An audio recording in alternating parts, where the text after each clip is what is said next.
Sound like some mafia shit, John Buck. Open party, take a nigga for his last ride. See ya. Show that. This is the part that gets scary. I try to talk, but these niggas ain't hear me. This is the part that gets spooky. They play that role and I'm ending the movie. Yeah, I swear to God, I put the fear of God in these niggas. I swear to God, I put the fear of God in these niggas. I swear to God, I put the fear of God in these niggas. I swear to God, I put the fear of God in these niggas. I never go back on my promise. Yeah, one thing I don't like, to be honest. They gon' keep popping until I pop up. Look at them acting astonished. Claiming they trapped out of Hondas. They must was living in Disneyland. I was uptown with problems. Stuck on the post selling milligrams. They wouldn't last for a minute, man. Pulling all nighters on double shifts. Call them put me up on finish, man. Twice in a day, that's a double flip. Effing and twins call them double mints. Chew through your flesh like it's double mint. Homicide asking my whereabouts. Nobody know where the fuck you went. Refuse to be tame, I'm a different beast. Trying to run straight in the Dickie fleece. I'm on the road with the money yet, and I need a bean for a 50 piece. Completed the puzzle, no missing piece. I'm on a mission like God sent me. I'm on a level that can't be reached. Nigga, I speak like God. The party is scary. I try to talk, but these niggas ain't hear me. This is the party gets spooky. They play that role and I'm ending the movie.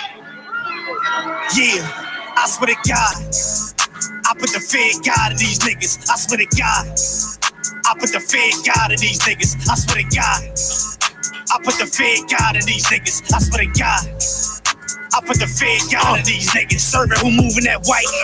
Yeah, I done got used to this life. I done grew heartless, stuck in the darkness. I know my future is bright. I'm at the stove and I'm knee deep. Cooking your body on repeat. Rifles inside of the trap, try to run up ahead. I'ma shoot, make you retreat. Niggas is not to be trusted. Searching for info, I won't reveal it. Gripping the handle, I clutch it. Shoot them bro day and I won't conceal it. Niggas be trying to stay relevant. The game is designed for intelligence. Hustle, I do it in fashion. Trippin' designer, that's elegant. I know they gon' hate for some odd reason. I'm a pulling and blocking a Dodge Demon. Give me some top from that main bitch. She gon' swallow my nut like it's God seen me. Completed the puzzle, no missing piece. I'm on a mission like God sent me. I'm on a level that can't be reached. Nigga, I speak like God in me. The party is scary. I try to talk, but these niggas ain't hear me. This is the party gets spooky. They play that role and I'm ending the movie. Yeah, I swear to God, I put the fear of God in these niggas. I swear to God, I put the fear of God in these niggas. I swear to God, I put the fear of God in these niggas. I swear to God, I put the fear of God in these niggas. This is the party gets scary. I try to talk, but these niggas ain't hear me. This is the party gets spooky. They play that role and I'm ending the movie.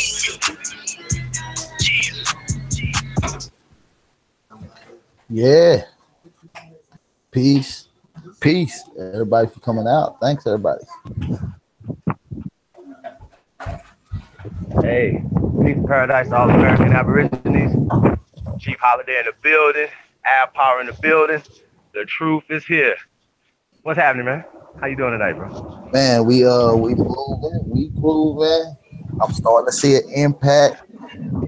Listen, the conversation of the Aborigines is the conversation about the Aboriginals, right? It won't be stopped, right? We seen the brother Dane came in last night on Side Netter. I don't know what was said, right? But then we know the brother Lex. Big ups to Lex, yo, for coming out of retirement, yo. He pretty much took a tomahawk with a diamond edge across that damn phone call last night. You know what I'm saying? What you think about that, brother? I mean, bro. I mean, we talking about Lex, or we talking about the everything in general? Everything in general. Well, I mean, first and foremost, shout out to Sonnet in the House of Consciousness, man. You know, a lot of y'all wouldn't even have consciousness if it wasn't for the House of Consciousness. So that was your introduction to consciousness. So shout out to Sonnet, man, for all the hard work that brother has been putting in throughout the years, man. You know what I'm saying? And here's the thing, right? I think it is a beautiful time for us American Aborigines in history because we are making history. That's how that is. Facts. The world is waking up. Not just American Aborigines are waking up, but we're waking up every day. And for us to be on the stage, the main stage, you know what I'm saying? I just think it's a beautiful thing, man. Even if it's opposition to what we're doing, eventually, the truth will always prevail, man. You know what I'm saying? And I can see, from talking to them that we getting to them, you know what I'm saying? And they're starting to concede things like, oh yeah. Because at first, a year or two ago, they wasn't talking about African or black people was here prior to Cristobal Colon. But because we dug up the Dr. Benz and the Dr. Ivan Sertimas and all of the people that have clearly scientifically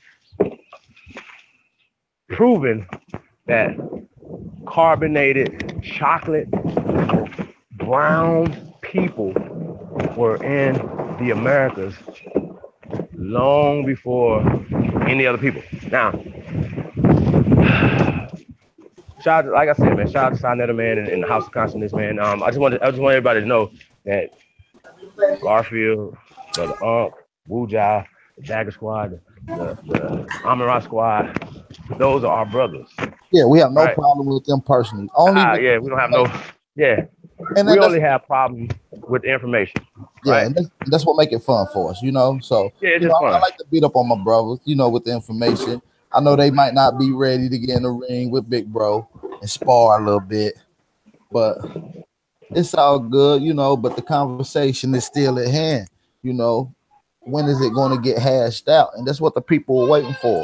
We want to see the top scholars on the other end come against the top scholars on our end, and let's hash things out. You know what I mean? But here's the thing, though, right? As Aboriginal scholars or Aboriginal consciousness, people who are digging up this work and putting it out, right? You follow me? Right. It's not a lot of us, right? And so shout out to Dr. John Henry Clark. He said he only debate his equals, all others he teach. So in this situation, we're only teaching the House of Consciousness. We're only teaching the Dagger Squad. We're only teaching the Amara Squad, right? Now, the Amara Squad loves to call everybody a pseudo, and they want to go on a pseudo tour. They talk all this pseudo shit, right? And that's interesting. Well, here's the thing, right? You have to be careful with the titles and the things that you name yourself because it can always come back to bite your ass. Now, I don't know about you guys, but Amen and Ra are pseudo, okay? And out of Africa is pseudo, right? So these guys are the main guys that's talking about calling everybody pseudo and talking about information, but they're not using the same logic to apply to them. Y'all see what I'm saying? It's not the same logic. It's not. They don't apply the same methodology, and that's what they try to. They try to use Satasar, man. They try to use these big ass words, but they still don't make sense. The conversation still is not making sense. That's all I'm saying. You know what I'm saying? And we just want to address certain things, right? That's what we want to address. We want to address certain things and make it be clear. Because a lot of times when you on their platforms and you called in and certain things, you're at their mercy because they're talking over you, they're cutting you off, and they're not letting us get our information out. So a lot of times people that are on their side are listening to it and they're saying, yeah, you guys are pseudo, because they're not even looking into the information. If we make a claim, and we've been making these claims for a long time, you should be able to go check these, fact check. It's called fact. That's what we should be calling this, fact check. You know what I'm saying? We're going to fact check everything that everybody do, right? Now, last time I checked, if you teach theories, you are a pseudo teacher. You're a pseudo scientist. Okay? I don't want to hear nothing else. We ain't got to talk around this. We ain't even got to pull nothing up to prove that. If you're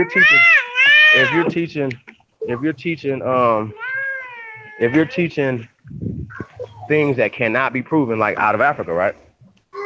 Then you're a pseudo. And if you're using your whole arguments and how you moving on the whole African theory, yeah, then I think you're gonna always look pseudo. You're always gonna have an ineffective argument, and from my perspective, no power comes from these conversations at all.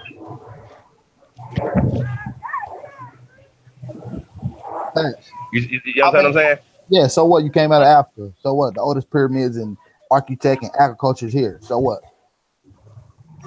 So you came out of Africa. So what? I mean, and even when they was, but I'm saying though, it's still a theory though, and people are still, you know, reacting to the out of Africa theory as it's a fact. Like I said, it's still a theory. Even with that theory, it was a simple question Lex asked Sarnetta last night. He said, so y'all came out of Africa, and so everybody in America is Africans, right? He was like, no, not the Mexicans, right? Not the people in South America, right? Because the Africans came over here and mixed with these people. Well, if it's the out of Africa theory, and these are the first people to come out of Africa, who are they mixing with? First of all, so he caught himself in the chokehold. So I mean, it didn't make no sense. So the whole out of Africa theory ain't even been really right. They're not applying it across the board because wouldn't the Chinese people be Africans? Wouldn't the Palestinian people be Africans and all these other things, right? But what they don't understand is they're using the social Darwinism to justify their oppression all over this goddamn world of the Aboriginal people of the world. Period. I don't understand how fucking hard it is for y'all to understand that you guys are being agents of these people. I mean, it's insanity. I don't even understand. If you're saying you're Black power, you be Black African power, right? Okay, let's examine Black African, and then we get back to power, right? We're gonna see if Black gives us any power. Okay, let's just examine this. Now, I know everybody listening. When we like Black, I got Black on right now. I got a Black phone. You know what I'm saying? I mean, yeah, you know what I'm saying. So we understand that Black is a color. Okay. Now, throughout history, have anybody ever gained any social political power from Black, from a color? That's a rhetorical question. I'm sure, of course, they haven't. So, you know what I'm saying? We can talk about Black all day. The concepts of when you get to the etymology of words, mean bleached out, different things like that. You know what I'm saying? It means the opposite of what people are using it as, right? Now, I've always advocated changing definitions with your own hands. Make things work for you, you know what I'm saying? Because they're using word spells on it. So we got to understand the word spells that they're using. Now, Black is a word spell. B-Lack. Shout out to Jazzy John Fox. B-Lack. It's no power that comes with this word Black, okay? Now, if everybody's been following us and y'all know, we ran through the definition of the etymology of the word African. Now, African is a social political, don't eat that, social political construct of a word. Once again, let's examine who gets power from this social political word. And if you do any research throughout history, we understand that Africa was a company that they went and took land based on this country, right? And they also took people's minds. They have made you believe that you're African with no fucking evidence, right? No evidence. Hey, bro, so let me ask you a question. What do you think when they always try to say DNA? What do you think when they be saying? I mean, don't get me wrong, right? The whole DNA shit that they hit us with is a good strategy attack if we wasn't educated on DNA, and that's what they are playing off of. They are playing off of doing the research. So when they say, well, we took a genealogy test, and we say, okay, well, that shit is bogus, it's less than 0.1%. Well, what you say when you're trying to get out of jail and they use your blood, that's two different kind of genetic testings. You first of all, there's two basic and main genetic testings that they do, right? They do genealogy DNA testing, and they do a paternity DNA testing. And that's what the forensics people do when they tracking down blood or semen or whatever. That is paternity DNA test, directly in contact with the mitochondrial DNA to see who your family is, right? The other shit is pretty much astrology genealogy. You see what I'm saying? It's guessing.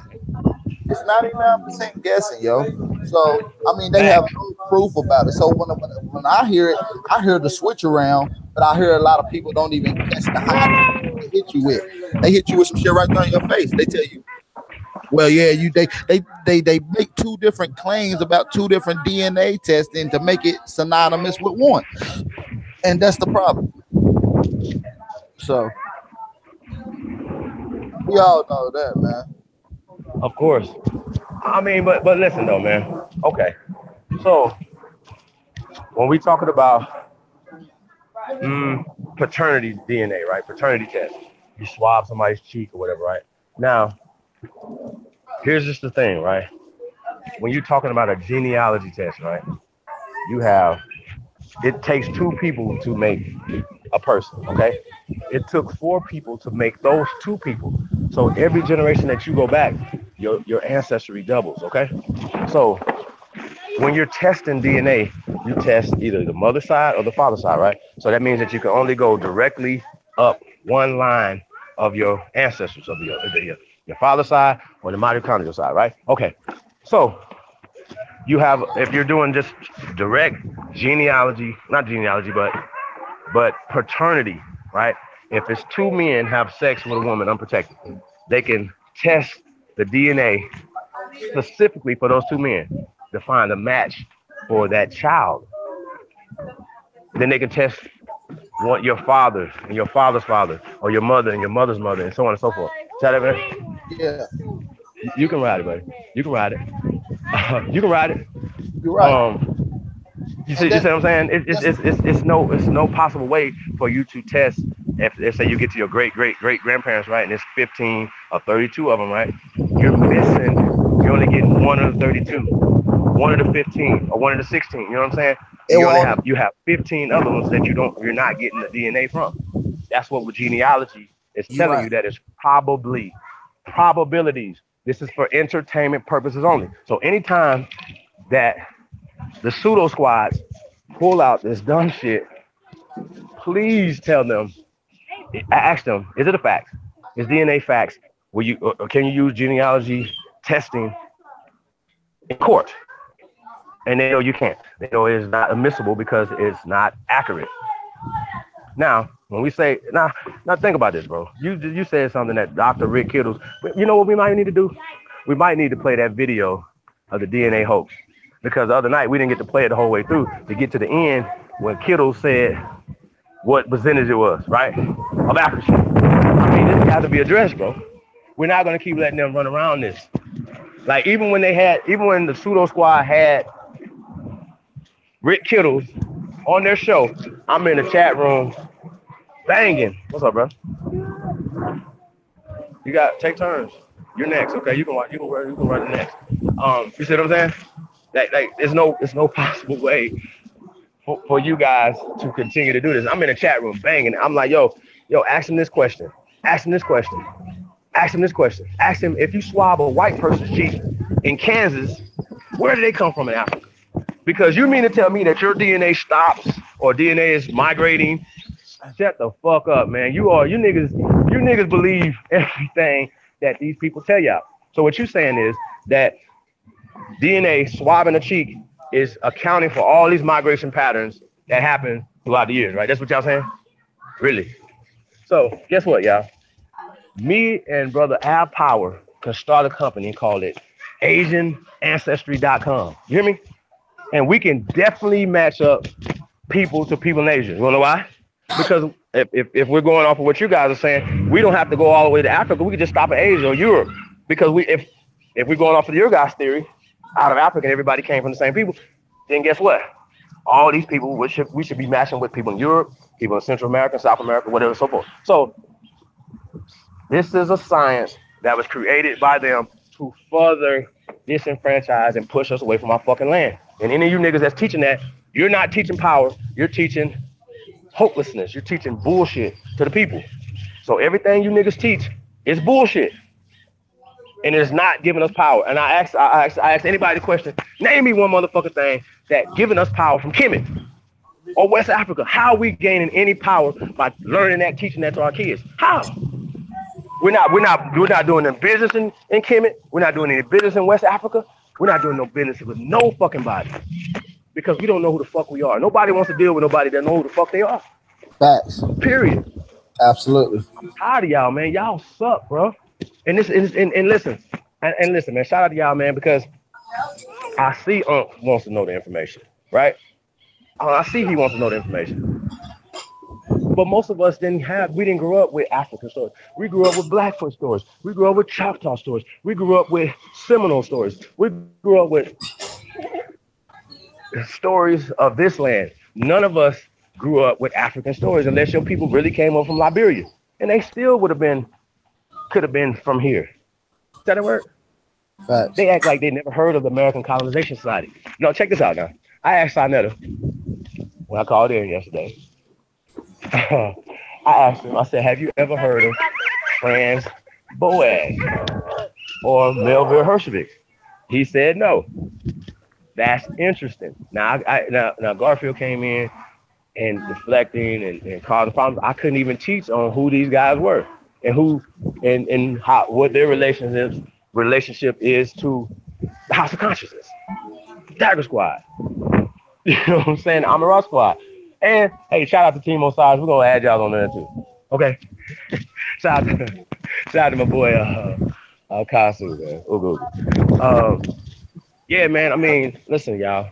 Please stop teaching hopelessness, powerlessness. Stop teaching eugenics to our people. That's all I'm asking. And some of it is just words. Some of the words that you guys are saying are trapping us and traps. So that's all I gotta say about that, man. You know. I mean, but I do want to get into that DNA. Huh? It is sad, man, that they teach that Lucy, and people believe that Lucy ain't a monkey, yo.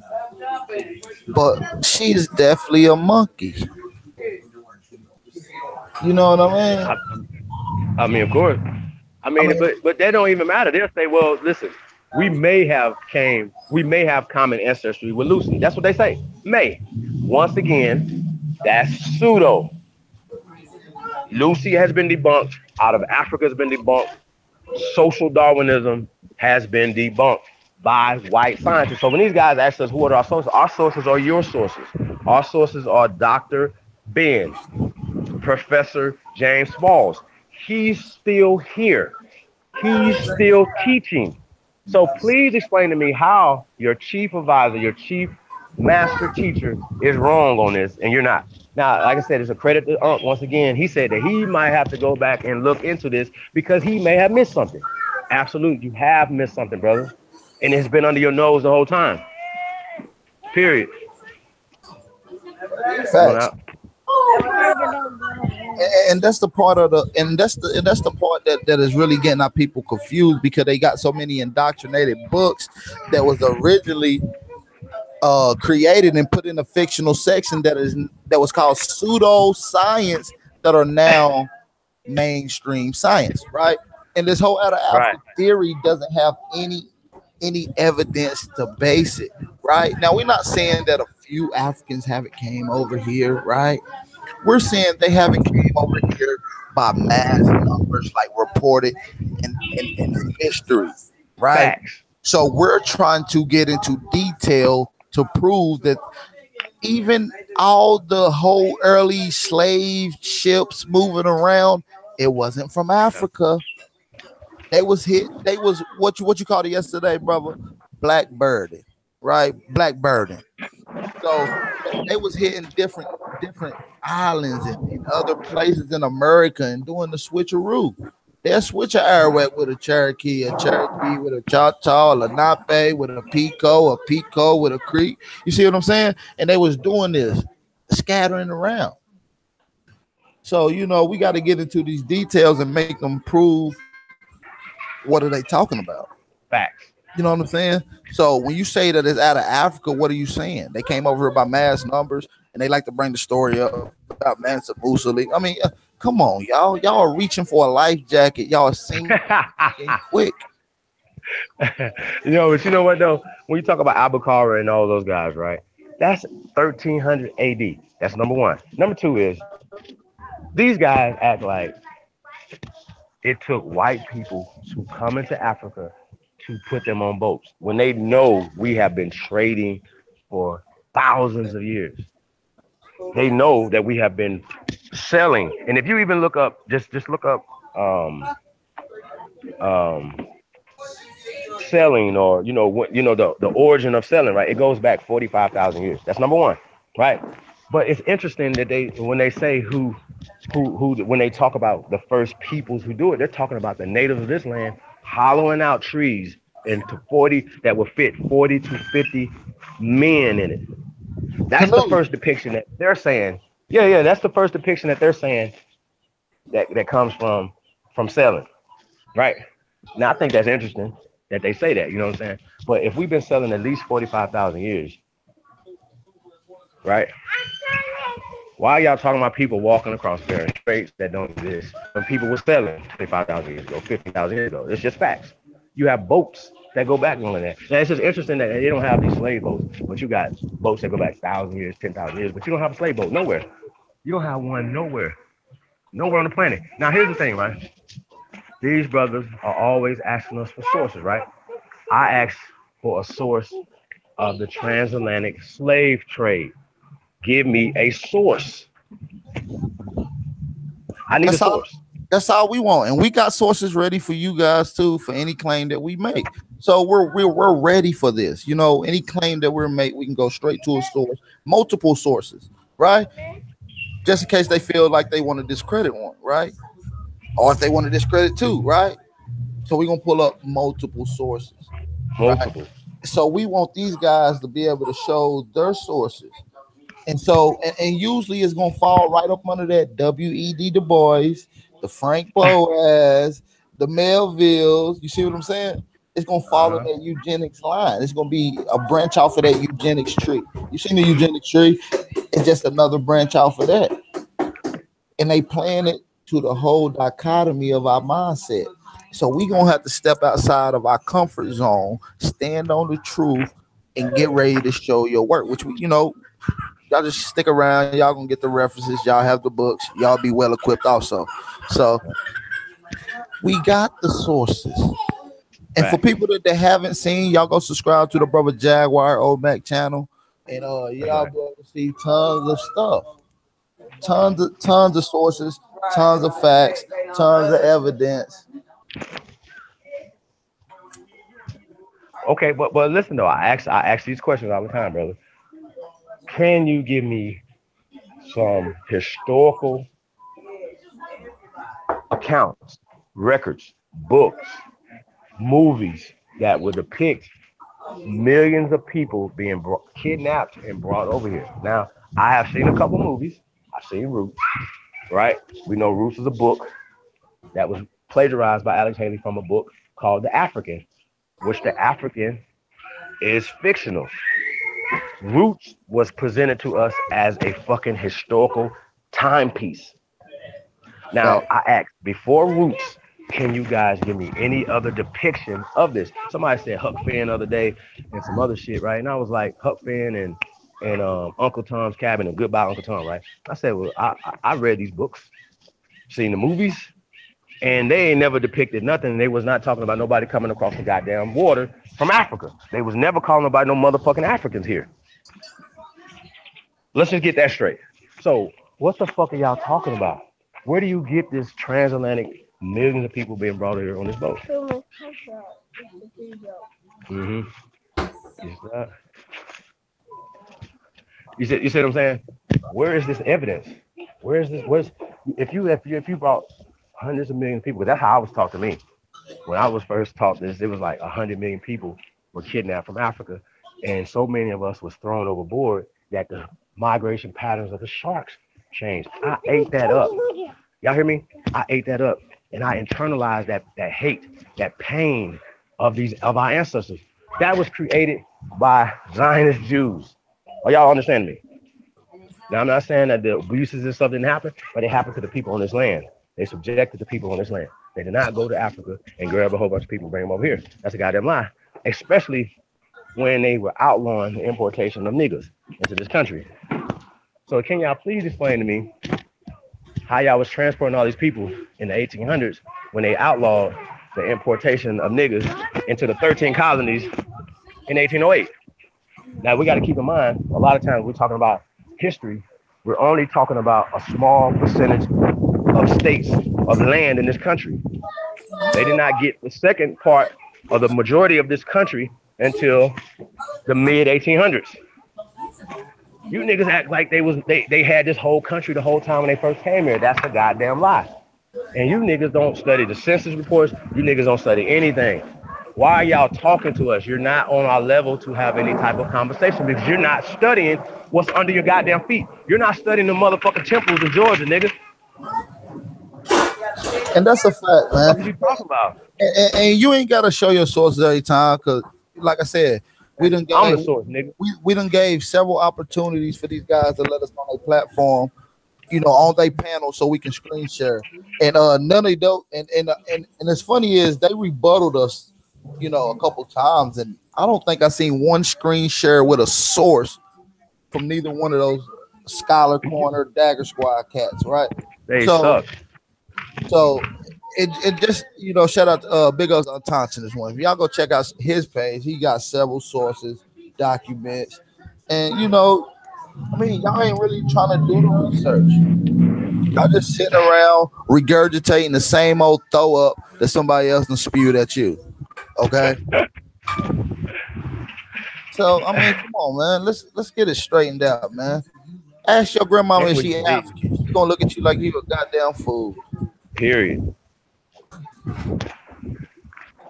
And they know that. Ain't nobody grandmama told them that dumb shit. Nobody grandmama told them that. You know what I'm saying? They literally know that was something. Especially if you're a 70s baby, even if you're an 80s baby, you know what I'm saying? Your grandmama knew she wasn't African.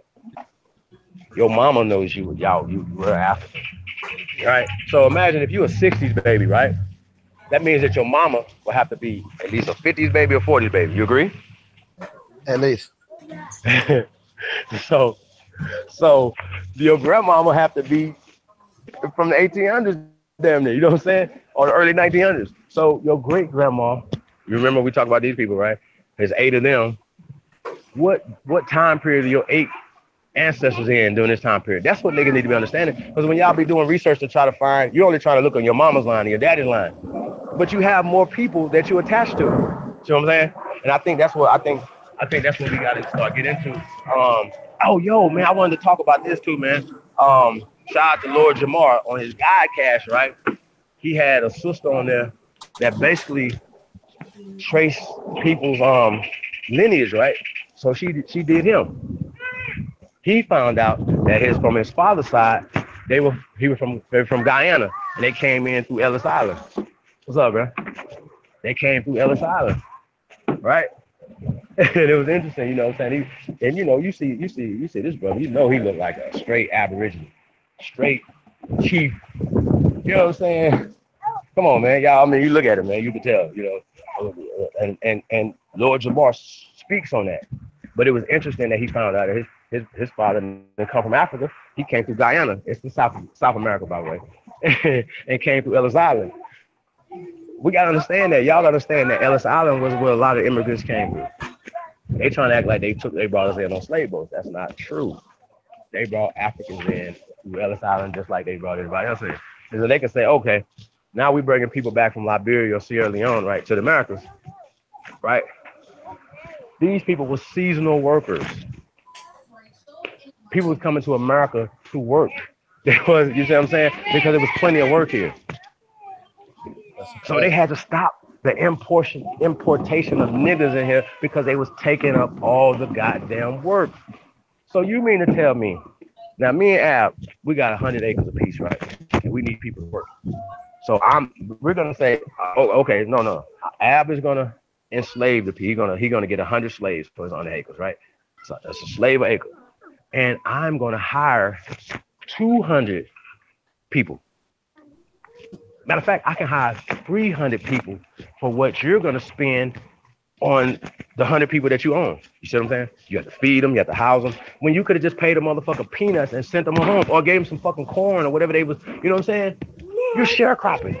You're doing some things. These people did not have the finances to own these people. Only a small percentage of people actually owned people. When they're talking about a lot of stuff that they're talking about when they're talking about this whole slave thing, they're just talking about employment. They're just talking about servitude. They're just talking about people being in prison. Because right now, if you're in fucking prison in America, you're a slave. According to the Constitution, according to the 13th Amendment. 13th Amendment just wrote us into the dumb shit. Y'all follow me? They didn't have to make another amendment to talk about that, but they had to write us into. I had to write us into it. Why would you have to go in and say something when you already got?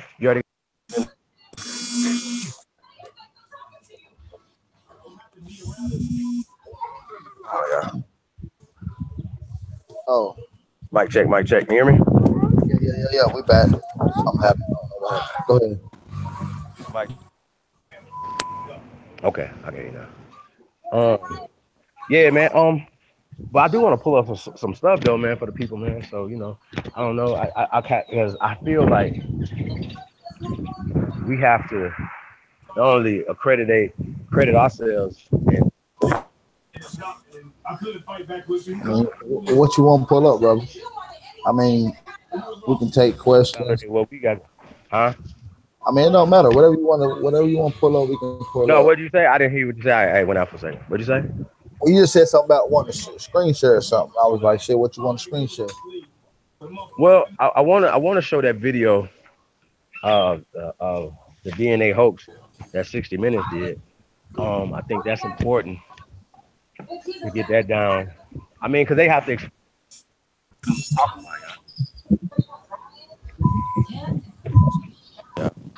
Hold on.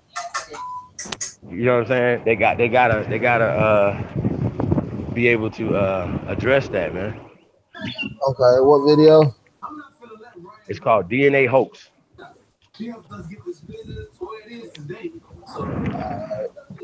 Let's see what it. Let's see. You see it?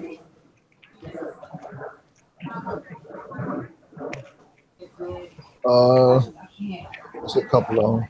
By who though? Which one you want? I can't see which one you got. All right.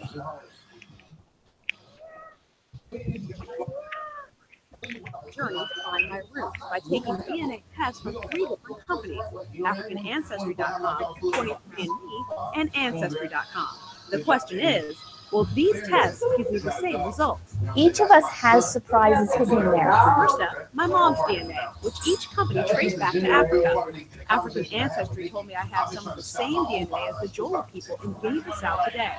On my dad's side, the results were in sync, but unexpected. What this is showing is R1b, which is a line of very, very successful European men. The relative there that we know of is John Adams. John Adams! John Adams! But Mountain put that into some perspective. It's the most common line in Western Europe. Oh. I don't know if this was the one you was wanting or not. Many African Americans have. I can't see it. I don't know. It's the one I'm talking about. It's a 60-minute one. It got the dude with glasses on the thumbnail. Girls, I can't even see me.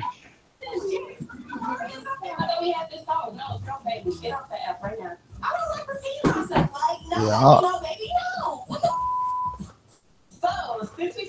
Let me see if I can find it. Yeah, it's the one with Hank Greenlee on it. That looks nice. And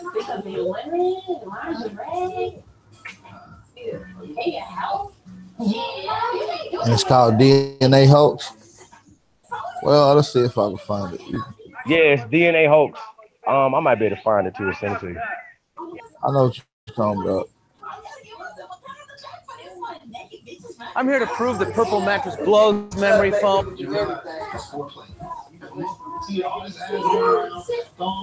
All right, you ready?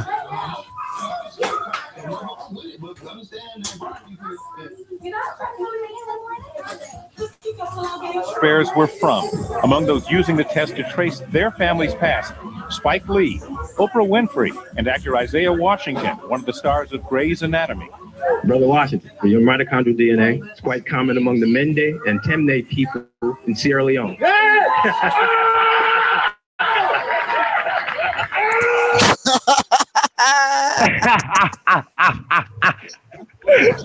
That nigga's a great actor, ain't he? Shout out to Isaiah Washington. Yeah. That nigga was like, Hey, listen, that's what Garfield did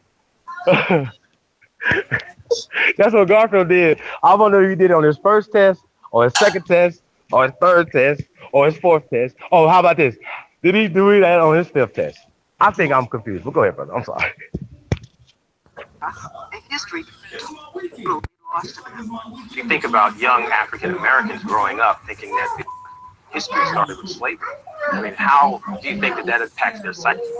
We went through slavery. We didn't start. To Vi Higginson, the prospect of tracing even a tiny fraction of her ancestry back to Africa was enthralling. 60 Minutes sent her DNA to African ancestry, as well as to several other genetic genealogy companies, to see what they could tell us about Vi's maternal lineage. I'm sitting on the edge of my seat. Kittle's company sent Vi what they call a certificate of ancestry. Oh my God. It says that you share maternal genetic ancestry with people from the Mende tribe in Sierra Leone. Do you know anything about Sierra Leone or the Mende people? Nothing. People have been waiting a lifetime for something like this. Now, this is just a tiny bit of information now. But they take it as huge. Right, because it's cracking open the door that was closed for centuries. There's a place in Africa you could say that I'm from. A tribe. I am thrilled. It puts a name, a place. This is sad, yo. I know y'all stomach hurting out there. But the problem is, Sierra Leone wasn't the only answer Vi got. A company called Relative Genetics found a match to a single person in the Wobi tribe in the Ivory Coast. Different? Now, I got all excited about that, and this is different. Now, how did that happen? Then a third company, Trace Genetics. Your particular sequence matches sequences reported among multiple Mendenka individuals in Senegal. What's up with that? And Family Tree DNA, the company that linked Vi with Marion in the first place, came up with a whole list of matches. This goes on and on. My goodness. So what do we know about Vi's ancestry? The DNA does indicate that she has distant relatives in the Mende tribe, but she also has relatives in all those other tribes. So no one can say for sure where Vi's maternal ancestor actually came from. When I handed Vi the certificate, she got extremely emotional about it. She wept, and it meant so very much. People want to believe. They want to believe they've gotten an answer. And it's not fair of us to let them believe that we're giving them certain answers, because scientifically, we just can't. Hank Greeley is concerned that the science isn't really there yet for you to be giving them the name of a tribe. I think for most companies, I would be concerned too. What about your own company? We have He the didn't largest, exclude you. He included you. but we have the largest set of sequences from Africa. So with that, we're able to provide some level of probability in terms of frequency. But he would say that even though you have the largest database, it's Probability. still small. And the scope of things. Not a fact. As I said, I share those concerns About yourself. And that's the rub. This business of genetic genealogy is fraught with limitations. For one thing, it can only provide information about a tiny fraction of our ancestry. Because we get half our DNA from our mothers and half from our fathers, almost all of our DNA gets shuffled and remixed every generation, making it impossible to trace what comes from whom. There are just 2 bits of DNA that remain pure. The Y chromosome, which passes directly from father to son, and something called mitochondrial DNA, which passes unchanged from mother to child. Hank Greeley, a law professor at Stanford University, has studied this new field. He worries that people don't realize just how many ancestors they actually have. 8 generations ago, both you and I had 256 great-great-great-great-great-great-grandparents. Wait, you're saying that if you go back 8 generations, we have 256 great-great-great-grandparents? Yes, doubles every generation. So you've got 2 parents, you have 4 grandparents, you have 8 great-grandparents, 16 great-great-grandparents, and it adds up fast. It adds up so fast, in fact, that if you go back 20 generations, you've got over 1 million grandparents. 1,048,576 to be exact. And in each generation, DNA testing can provide information about only 2 of them. So you could be Peruvian on your mother's side, Japanese on your father's side, Swedish on everything else. And you'll never know. And you'll never know the Swedish from the Y chromosome or the mitochondrial DNA. Now, you've looked at several of these companies that are doing these tests. Yes. Do you think that they explain what you just explained to us? No, I don't think any of them does as good a job of pointing out the limitations. But businesses often don't go around telling you how weak their product is. We don't oversell. I mean, we just say, look, we provide a service. If you're interested in exploring a tiny bit of your DNA and trace its ancestry, we can do that. When you say it's a tiny little amount, It's less than 0.1%. that's pretty teeny. Yeah, but for people who know nothing about any of them, I think it's very important.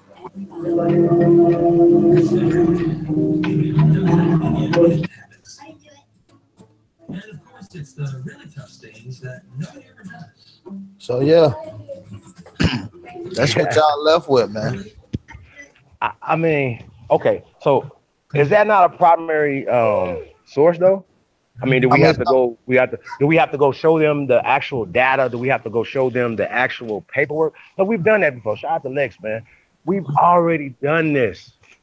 We've already broke it down. And some of y'all need paper. Some of y'all need to see something on a piece of paper.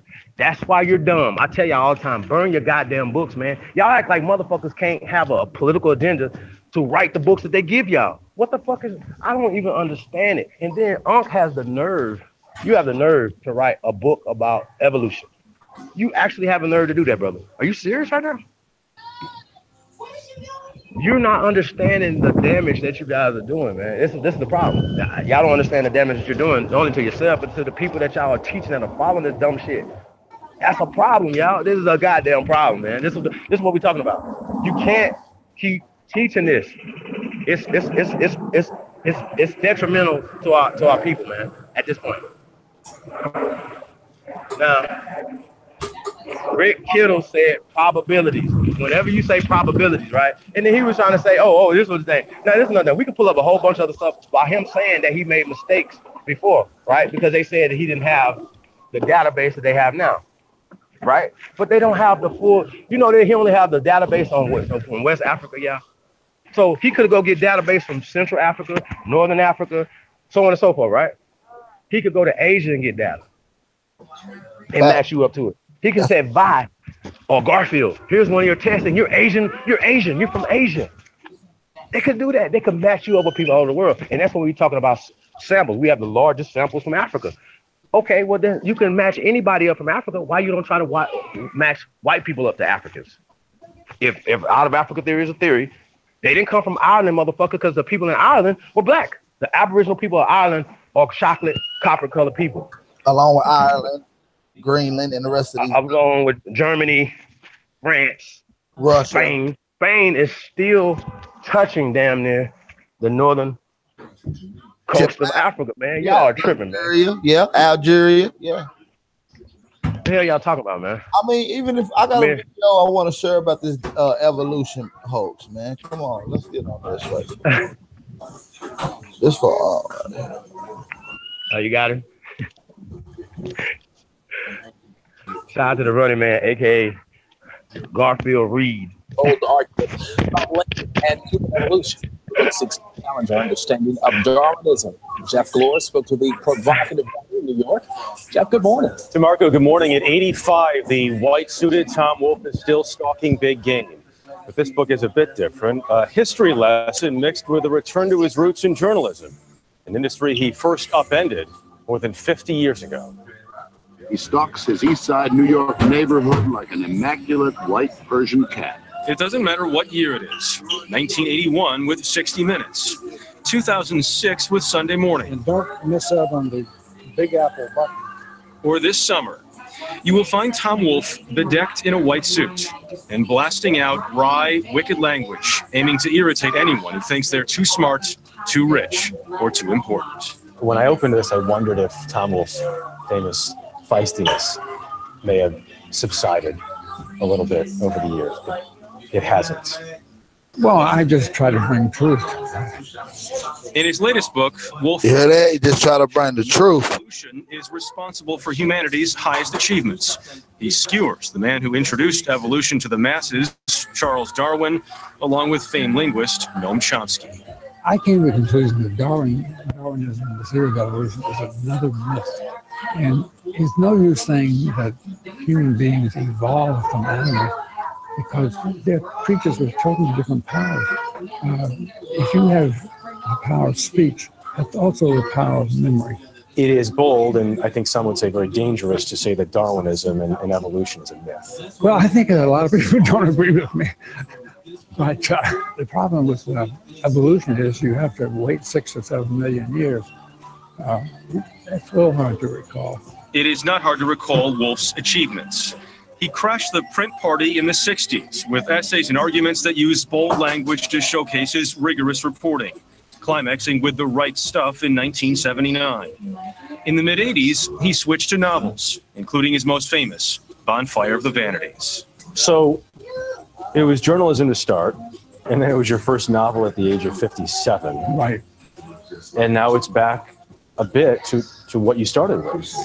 Exactly. I started working on newspapers as soon as I left school, graduate school, actually. I assumed when I first started working for newspapers, well, I'd be a novelist. But I lost total interest in being a novelist because nonfiction was so exciting. I got a little carried away, and the next book was a novel also. But I'm quite at home coming back to nonfiction and the kingdom of speech. At 85, it seems Wolfe's only concession to time is the shirt. It's a polo, collar up, on guard, instead of the legendary ties and tall collars. The white suit remains, as does the passion to provoke. Is this the last book? To be honest, I have only 5 more planned. One is coming up is on political correctness, which I think is the funniest subject in a long time. Tom Wolfe has been taking on political correctness for decades now, but yes, the book is out today, and yeah, he says 5 more planned. And perhaps will be a response to what I can imagine the reaction to this.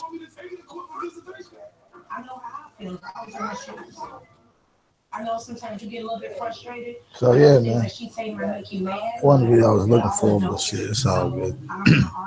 Still a hoax, though. You know? I mean, man, it's just crazy at this point right now. Yo, so once again,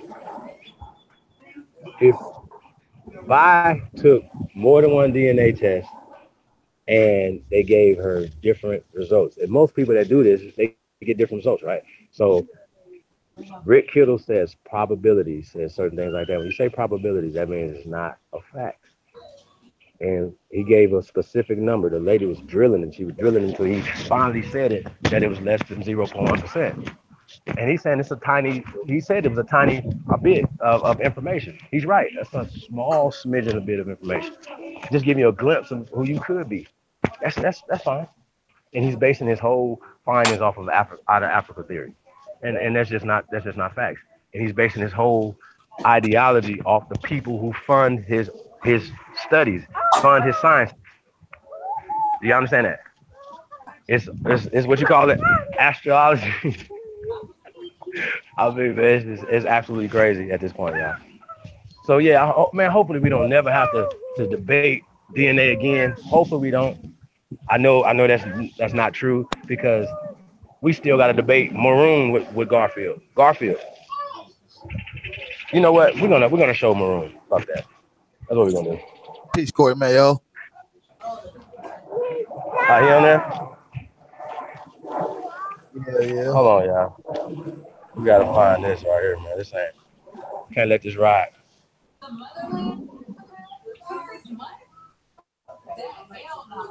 Because I mean, you know, we say Maroon, right? We're trying to give you a clear understanding of the etymology of it. Damn, it's my other phone, y'all. Yo. Yep. But yeah. Hold on. I think I got it. No, I don't. Somebody's phone. Damn.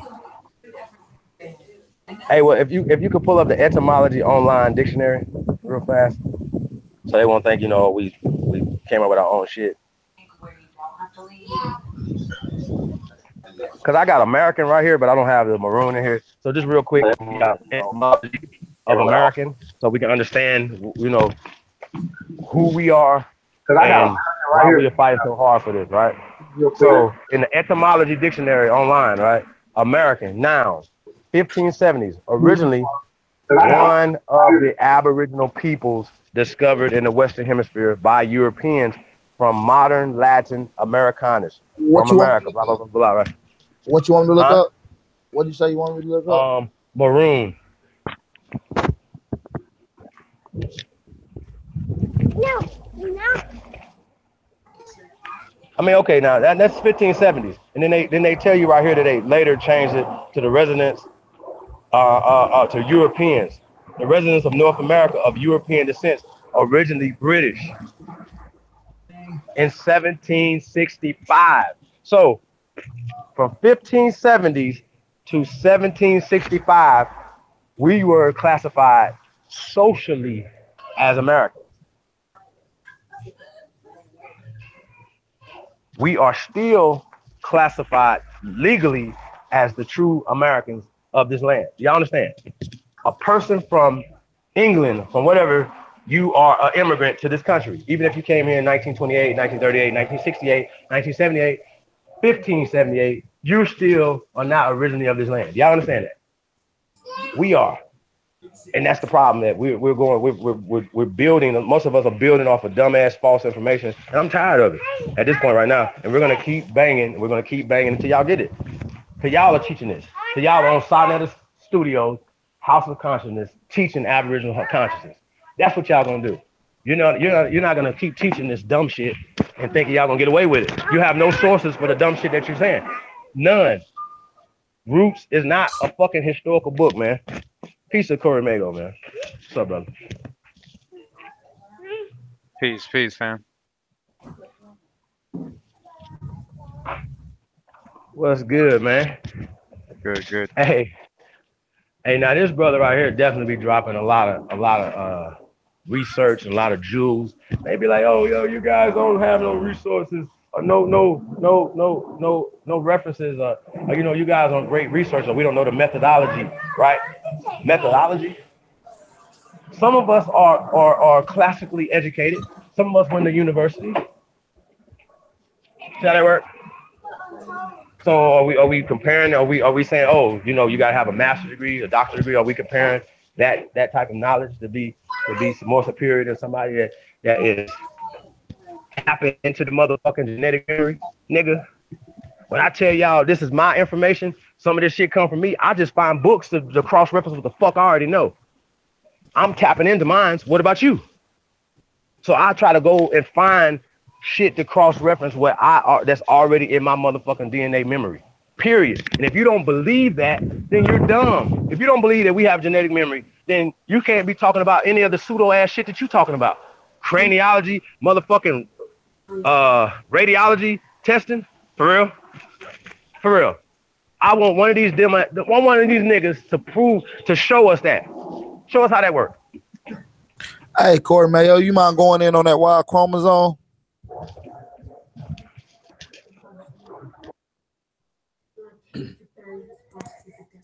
Yeah, definitely, man. Something I shared in one of my videos, but basically, it's not like my research. It's basically something I found that they already had researched. So it's like, let me see if I can share, man. Hold on.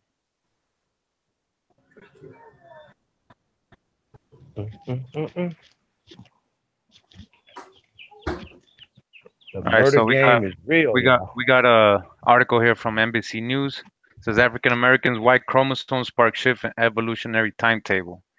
Scientists say an African American male's odd genetic signature suggests that the human Y chromosome lineage goes back further in time than they thought, perhaps due to interbreeding with other populations such as Neanderthals. So you got to dodge that hijack.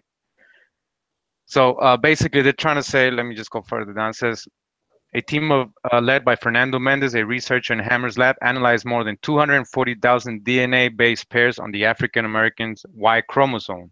A comparison of the differences between the mystery genetic signature and previously known signatures led the team to conclude that the most recent common ancestor for the entire group lived about 338,000 years ago. That goes further back than the fossil records go for anatomically modern humans, which basically the records speak of 195,000 to 200,000 years, which they teach us all our lives is the oldest so-called, anatomically modern human. So his Y chromosome has been proven to be a lot older. So in a different article from the New Scientist, same thing. The father of all men is 340,000 years old. And it says Albert Perry carried a secret in his DNA, a Y chromosome so distinctive that it reveals new information about the origin of our species. It shows that the last common male ancestor down the paternal line of our species is over twice as old as we thought. And down here it says, Michael Hammer, again, a geneticist at University of Arizona in Tucson, heard about Perry's unusual Y chromosome and did some further testing. His team's research revealed something extraordinary. Perry did not descend from the genetic Adam. In fact, his Y chromosome was so distinct that his male lineage probably separated from all others about 338,000 years ago. All right, so they're basically letting you know that, I mean, this person is found in America, right? And were they able to prove with all this test they did with his blood, were they able to prove that he was from Africa? Instead, they proved that his Y chromosome is a lot older. And their research saying that he was African, that specifically. But as you can see, the oldest Y chromosome in America. This is the old world, the antediluvian, ancient land. You know what I mean? So I see a lot of. I just wanted to address something before I continue. I see sometimes a lot of static come through, and you're either an agent or you're here just to create static, because I mean, you're saying that there's no proof or research, and there's a lot of scholars out there now doing these videos with all this research. You're just ignoring it. So basically, ignorance is ignoring the facts. Practicing willful ignorance is something people do all the time, based on personal emotional beliefs, something they hold on to, doctrine.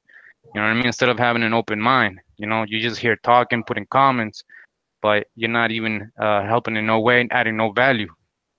Present your theories so we can verify. Put your sources down, saying if you want to say we're wrong, you got to prove it. You got to be scholarly about it, not be childish. You know what I mean? Right. All right, so be real about it. Tut Ankara, whatever your name is, be real about it, man. This ain't a game. This ain't funny to us. You know what I mean? This ain't a game. So come correct, That's right.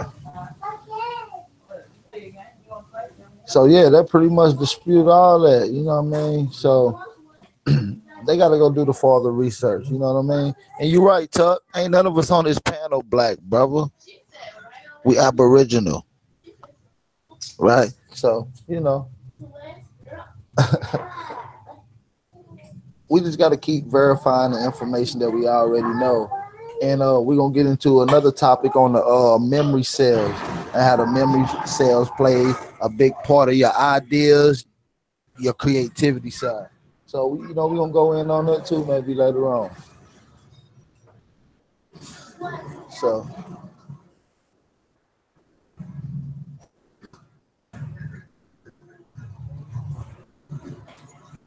Chief, you got something to say?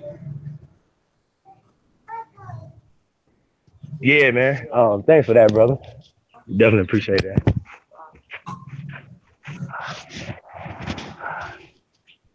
Definitely appreciate that one, y'all.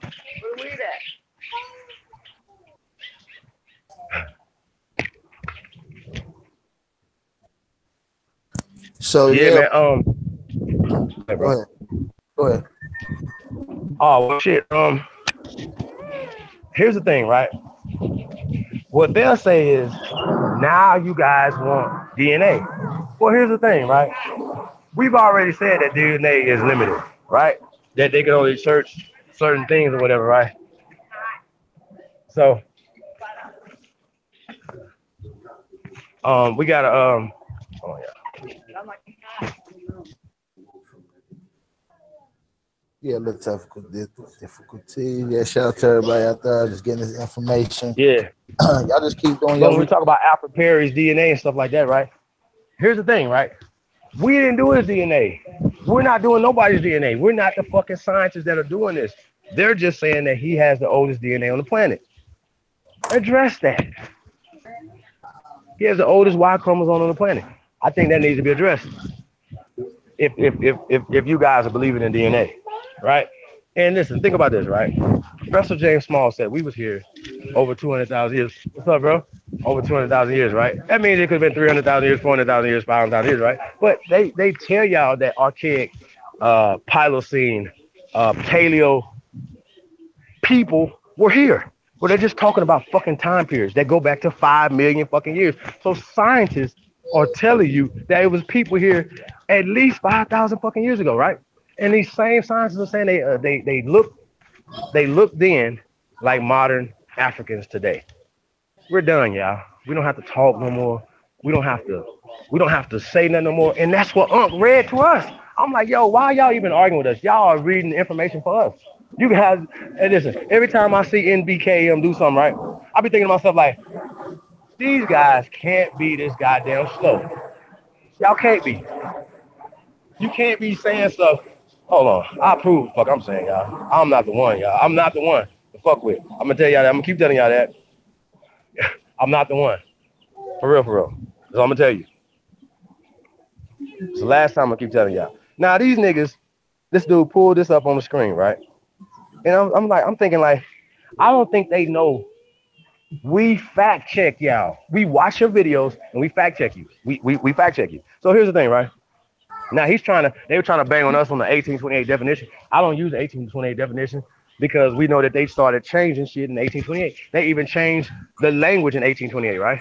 So this guy says he's trying to go to Noah Webster, right? Maybe we need to pull up on the screen. I'm gonna send it to you real fast. Hold on. Put it in the back chat. That's fine. Yeah, we put it on the screen so the people can see it. Now, I didn't pull this up. I didn't pull this up. I didn't do this at all. I didn't pull this up at all, right? So this is the thing that Danny, aka True Historian, pulled up, right? To try to discredit us by talking about Noah Webster, right? So this guy, hold on, y'all. This says, okay, this comes from the effect of slavery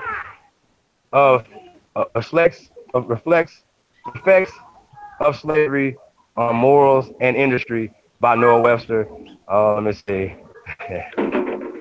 This is crazy, y'all. I can't see the date. It's super small. Although y'all know it had to be the 1800s, right? So this is page 11. This is what Danny put up. And Danny put this up, and he underlined it in red. Okay, y'all following me? He underlined this in red. I didn't underline it. He underlined it. So I'm watching this right. I'm like, yo, what is it? Are you serious? He said, "This is crazy. This doctrine reflecting the influence of slavery is verified. Got you. Verified by the general character of the Negroes in the United States of America, the natives of Africa who are introduced into the West Indies and their state and these states. I'm sorry, y'all. Oh shit. You sound kind of work today. You don't work today. Okay, so I'm back to this. Okay, hold on. Oh, mic okay, check. Mic check. 1 2 1 2. Okay, this doctrine reflecting influence of slavery is verified by general character of the Negroes. Oh shit, y'all. What the fuck is going on? Hold on, y'all. What's going on? I'll do it like this. That's how we're gonna do this, y'all. Hey man, we're not here to play with y'all. For real. We're really not. I'm gonna start over, y'all. So this comes from Noah Webster's book. Okay. This doctrine reflecting the influence of slavery is verified by the general character of the Negroes in the United States of America, the natives of Africa who are introduced into these West Indies, and these states are different tribes and considerably different in respect to particular traits of character. But in general, we may observe with somebody buffoon that the Negroes of Africa are a remarkably innocent and ineffective people. I don't know if that's ineffective because they was fucking with words. Okay, if properly led and well treated, they are content, joyous, and obligating. If exploited to harsh, brutal treatment, their spirits forsaken them, and they droop with furrow. Alike in, oh man, this is crazy. Impressing with, because okay, they got F's instead of S's, right? So you got to kind of figure that one out, which I don't know what that's about, actually. You know what I'm saying? But you know, they was working with these words. So they got F where they have S's at. Okay, so with the criminals of injury, they further and the favors they receive to a crew. It says master, probably something. Anyway, this is what Danny came up with right here. Now it says the natives of Africa who are introduced into the West Indies and these states where we in are different tribes and considerably different in respect to particular traits of character. All right, so fellas, when y'all hear this, what do y'all think, man? I mean, at this point right now. I mean, no, I'm right here. Yeah, what do you think about that, brother? I mean, it is what it is right there. You know what I mean? It is what it is on that one. I mean, it's just buffoonery. I mean, what more do we need to keep showing, yo? I mean, really. We're not gonna give you all our sources, all our books, right? We want to get in front of y'all master teachers and just, oh my God, we just want to build, right? We just want to build. We just want to show the evidence, the truth, and we want them to prove their claims as well. So y'all go back to y'all master teachers like Garfield, the master teacher like right, the God killer, right, and y'all ask them for some credible sources. Nothing out of a book that Asar wrote. No disrespect to the brother, he's a good scholar. Nothing out of a book that he wrote, right? Go get some real scholar, credible sources. What you got to say about that, Corey Mel? Nature gives, give back. Nature Valley, proud supporter of the national parks. This cookie jar shaped with the perfect marriage of Oreo cookies and seal. What you screen sharing right there, brother? Yeah, man, I agree, man. Basically, it's up to each person if they really want to learn or if they just want to stick to certain beliefs they carry, you know, since young. But you know, when wisdom, it doesn't mean knowledge like what we think of it today. People with PhDs and stuff, college, you know, they're just masters of the illusion. You know, but you know, true wisdom, you have to discern a lot of things, and there's a lot of unlearning. You know, you got to let go of a lot of things. We were given a lot of spells and a lot of you know, oppression, and you know, we were given a lot of doctrine all these years. So we have to break away from that. You know, you can be proud of something. You can definitely relate to certain lands. You know, that's you, man. That's cool. But you know what I mean? There's some of us who are actually realizing there's an alternate history, a more foundational truth than what they have told us, and it makes a lot more sense than all the fairy tales and all the stories and all the creations they did. You know, all this doctrine, all these religions, all whatever that you want to call it, his story. You know what I mean? And you know, it's gonna come. It's gonna go around the world. You know, it's spreading. You know, you want to be left behind. You want to just keep saying ignorant things without posting your proof of why you're saying that or why you disagree with us. You know what I mean? In a scholarly way. Facts. You know what I mean? that's the way to do it. You know what I mean? We're not even about separation. We're actually trying to come together. Yeah. But you know, We have no problem with Africa. We have no problem whatsoever with Africa. We just trying to let them know the techniques that we had here gave birth to the world. You know, like look into some of the ancient city of Cairo and how it was in a desert, but they had a metropolis of gardening. You know, you can take them tips and take it back to Ethiopia. You know, they're starving. You know, we only trying to help, yo. We have no problem with Africans nor Africa, right? We have our own history. We have our own folk ways and mores, right? And you guys got to break the spell. I understand half you guys that's claiming on to Africa, not even African. And it's sickening.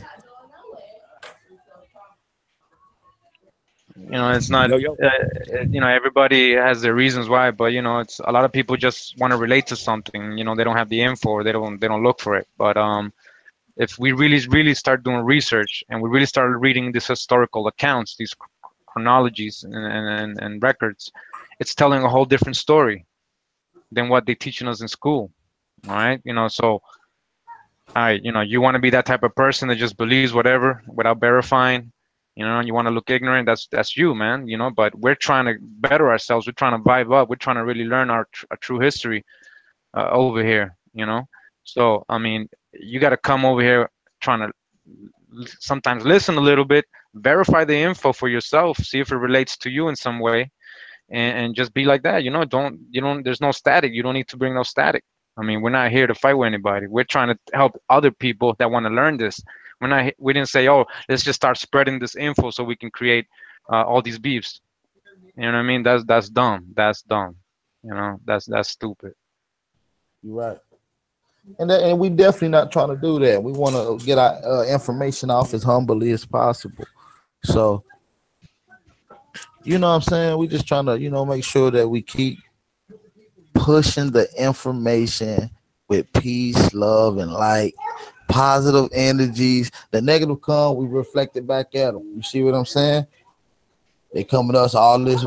It's right back at y'all, because y'all master teachers is not proving nothing, and y'all are clinging on to a theory that was made up in a non-fictional section. I mean, in a fiction section, right? By Zionist Jews. I mean, so wake up, yo. Y'all master teachers is Frank Boas and W.E.D. Du Bois and Melville and shit like that. Darwin and the rest of the gang. See, they'll bring up Epsilon Jones and these guys, right? They act like we came up with the whole out of Africa or the whole going back to Africa concept. These people were working for the American Colonization Society. These people actually were getting checks, you know what I'm saying, from these people to displace us from this land so they could take power, man. Y'all, I mean, come on, y'all. They could take political power. They could take a lot of different power by displacing us from this land and sending more of their people here, man. This is not rocket science. Hey, shout out to my neighbor, Aaron. Shout out to Aaron in the building. Peace to that brother. Yeah, man, it's up to us, man, to change this, man. We can't sit back and wait for, you know, somebody to come do something that we should be doing. We should be educating our families. We should be feeding our communities. We should be providing the clothing and things like that for our communities. Nobody. That's not against the law for us to produce our own shit. That's a fact. So why are we doing it? Fuck is y'all talking about, man? Like, man, we about business, man. The biz101.com. Come fuck with us, man. chiefholiday@gmail.com or 702-718-2013. Holla at your boy, man. 702-718-2013. Let's get to work, man. If you want to build, if you just want to, you need somebody to talk to, call me. I'm here for the people. Period. Facts. Shout out to No Sellout. You know what I'm saying? I'm, you know, if you need a job, you need something to do, holla at me. You ain't got to live in Vegas. So we know we can work things out where you at. It's other ways to skin this thing, man. Holla at your boy, man. That's what we doing over here, man. We ain't trying to take nothing from the people. We trying to give. Love me, I'm gonna love you back. That's how I look at it, man. Shit. Ooga family. Oh, we all got to look at it like that. You know what I mean? It's as simple as that. So what? But yeah, man. Yeah, how you doing? I don't know if you see anything else somebody else want to share. Corey Mayo, Chief. Any questions? Well, I mean, I got a lot of stuff to share, man. You know, shit. Hold on. It's crazy right now. Let me see what I want to say.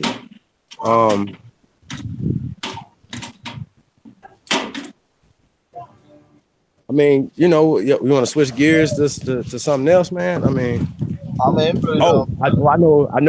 did want to kind of talk a little, you know, pop culture, and I think that we can, by us talking about pop culture right now, I kind of spills over into consciousness. You know what I'm saying? What do y'all think? Now, when I seen the meme of Drake in blackface, I thought it was just Pusha T being a comedian, and it was Photoshop, right? I mean, so I was like, oh, that's fucked up. Like, you know, I thought that was a clever move by Pusha T. Well, it's actually really Drake. Not as a little boy, because like somebody told me last night, that was when he was with Degrassi. He looked like a grown-ass man right there. So he knew what he was doing in blackface. Now, I just wanted to get y'all opinion on that.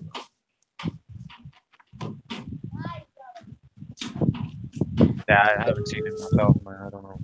Actually, I did. I thought it was funny. I didn't even know it was Drake at first, but yeah, he pretty much gave him headshots, yo. I mean, listen, it is what it is. Pusha T probably did. I don't even know where it started from. I think it was because Pusha T, you know, said something about Drake when Drake first entered into the rap. They're saying it's not Photoshop. They said he was doing an ad for a clothing company. Yeah, no, they said it's real. It's really him. Do you guys think he should address it? Could he apologize? Why is he apologizing? Because once again, we talked about this before over in Holland, you know, by them painting their faces black, they're paying homage to their ancestors. They're paying homage to the fucking people that was there, but they're making it seem like, oh no, they're making fun of us, y'all sensitive ass niggas. Fuck is you talking about? Who gives a fuck if you paint his face? Y'all see what I'm saying? Y'all see how this works? Who cares? Now y'all gonna be all in 5 news cycles crying about Drake in blackface. Most light-skinned niggas want to be darker. You know how that works? Shit. So, I don't know what to say, man. Niggas being blackface every day, B. You know what I'm saying? Grow the fuck up, man. We are so slow as a people. We let the dumbest shit get us distracted from what the mission is. Who cares? Who cares? Who cares? Like, people are actually doing videos about this. Like, yo. Tell me, you want me to that? It's your turn, buddy. He put me. He said no.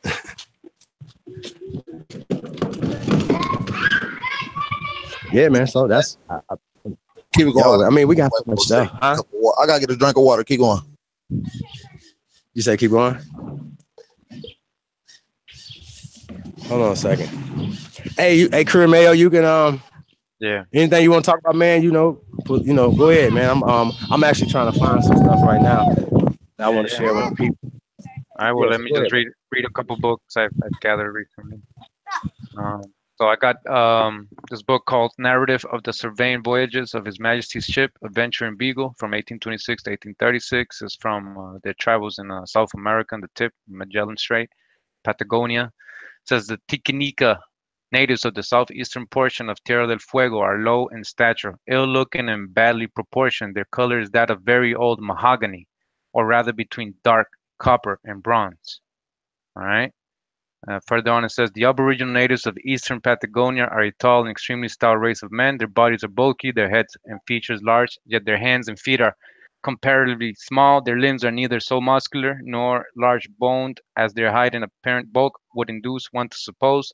They are also rounder and smoother than those of white men. Their color is rich reddish brown, the between that of a rusty iron and a clean copper, rather darker than copper, yet not so dark as good old mahogany. But every shade of color between that just mentioned and the lighter hue of copper kettle may be seen among individuals of various ages, excepting among old or sickly people. I did not notice a tinge of yellow. Some of the women are lighter colored, about the tint of pale copper, but none are fair according to our ideas. And some of these pale copper Native Americans were called mulatto. And there's a lot of accounts of these Indians of that complexion, which was basically just a light-skinned dark person being called mulatto with no African ancestry in the records. They're just being called mulatto because that's what the word what didn't always mean a white person mixed with an African or a European mixed with an African. That's what they've taught us. Okay, so let me just read something else here. I found this in a Spanish book, Historia General de las Indias from Bartolomé de las Casas, and basically it says that when same thing they were in the Magellan Strait, Antonio de Mendoza toparon una tierra de negros, which means they encountered a land of Negroes that lasted 500 leagues. So it was a lot of land that they covered, these so-called Negroes. In another Spanish book, it says here also, talking about, let me see, this was in South America as well. And the Spanish account says, son todos ellos negros como cuervos. So they said they were all black as ravens, black as the crows or the ravens, right? That's how they describe the natives. Let me see. We have accounts of Columbus when he came here, Narrative and Critical History of America by Justin Winsor, saying that Columbus, when he reached the Orinoco River in Venezuela, he basically said that this river had to be coming from the summit of the earth, where the Lord had planted the earthly paradise, in the midst of where a fountain once flowed the four great rivers of the world. So, a lot of this exploration wasn't just to come gather gold. Like Columbus supposedly was a religious person if he was real, right? And he said he was coming to recover the Holy Land and Mount Zion in the West Indies and convert the Indians and the people of the West Indies for the king and queen. All right, so they had an agenda. Columbus brought Hebrew interpreters with him, who were Marrano Jews, basically Moors. They just crypto Jews, they called them Marrano. A lot of these crypto Jews became Christians and Arabs, and some of the leading Arab families today in Saudi Arabia, especially. So, I mean, there's a lot of history here that we are not taught. There's a lot of Hebrew I'm talking about Paleo Hebrew in the Native American languages, and I'm talking about the Jewish of today. It's a totally different Hebrew. And I mean, this is another book. It says Captive. This is in South America as well. It says Captive in Patagonia, or Life Among the Giants, personal narrative by Benjamin Franklin Bourne. It says that taking our guns, a bag of bread, and some tobacco for us, started for the shore. As we approached the beach, a crowd of black-looking giants came to the water's edge to gaze at us. Black-looking giants. All right, so it's all over, man. South America definitely populated mostly by so-called Negro people. And there's ancient maps that show, like the Hyborian map will show that being the land of the blacks, or the black nations in South America, right?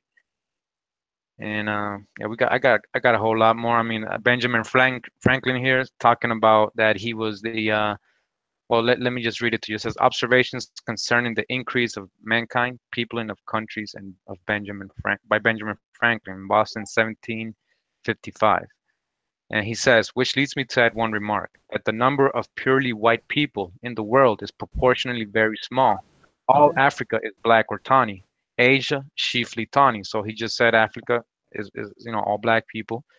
Asia, also chiefly tawny. America, exclusive of the newcomers, wholly so. So America too, except for the European light-skinned people that were coming, right? Wholly so. In Europe, the Spaniards, Italians, French, Russians, and Swedes are generally of what we call swarthy complexion. Swarthy means black. Arnold Schwarzenegger, or Swarthy nigger, That's not his family because that comes from, you know, the original, whoever that title came or family, you know, belonged to in Germany or Austria, wherever he was from. So again, it says that the Swedes, Russians, and French are all swarthy complexion, as are the Germans. The Saxons only accepted who, with the English, make the principal body of white people on the face of the earth, according to him. But there are studies that show that the original Saxons, you know, were not white either. There's, you know, you guys got to dig on all this stuff, man, but it's there. He says that I could wish their numbers were increased. So he's saying he wished there was more white people in the world. He's admitting that the whole planet is basically dark, right? And while we are, as I may call it, scoring our planet by clearing America of woods, you know, he's telling you straight up what they're doing, cutting down the trees and stuff. And so making this side of our globe reflect a brighter light to the eyes of inhabitants in Mars or Venus. So whatever he means by that, you know what I mean?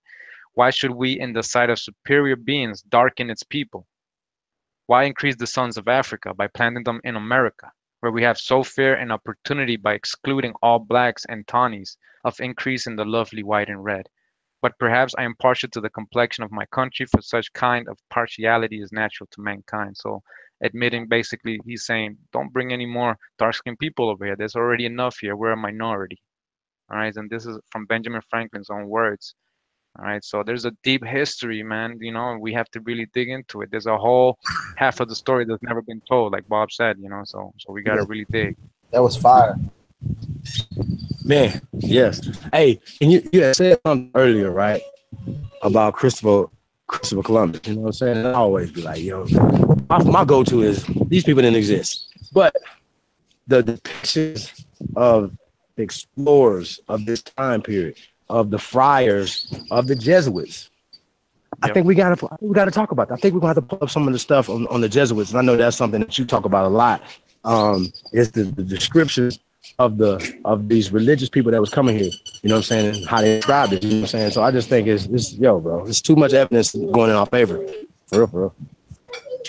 Yeah, you know, the Jesuits, a secret society, you know, in history, just like the Masonic group. They're a lot more deeper, a lot more occult. Their degrees of in that field, you know, Masonry, it's a lot worth, has more weight than most other Freemasonries, and they've been basically a part of modern history as we know it. They put their hands all over it.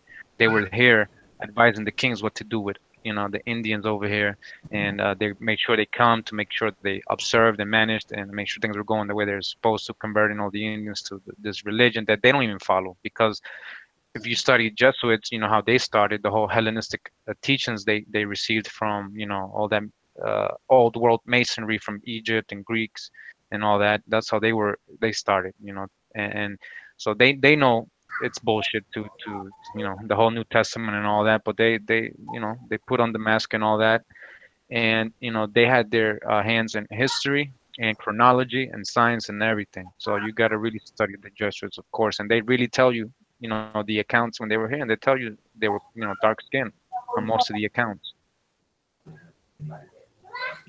So do these dummies just don't want to read, man, but we kind of doing them a favor by going through even just a couple chapters. So, you know, I mean, we're doing this for the people who really want to do it. You know, I mean, they're privileged to be able to run into the videos or the information and try to pick something up, man. And I mean, it's not a coincidence you come across information. A lot of people got to understand, you know, like what we think comes true. So you're really looking for information. You're really asking for it. You're gonna attract it. It's gonna come to you. That's but right. You can't just neglect everything because you believe in certain things. You gotta be open in a lot of things. That's how you become wise. You know, that's how you be able to discern things. You know, we've all been through that road of Africa, out of Africa. We were taught that. We even went into it. We even like repped it, man. We all repped it over here because we wanted to identify the something else other than what they were telling us we were. Right? So we were deep into that history.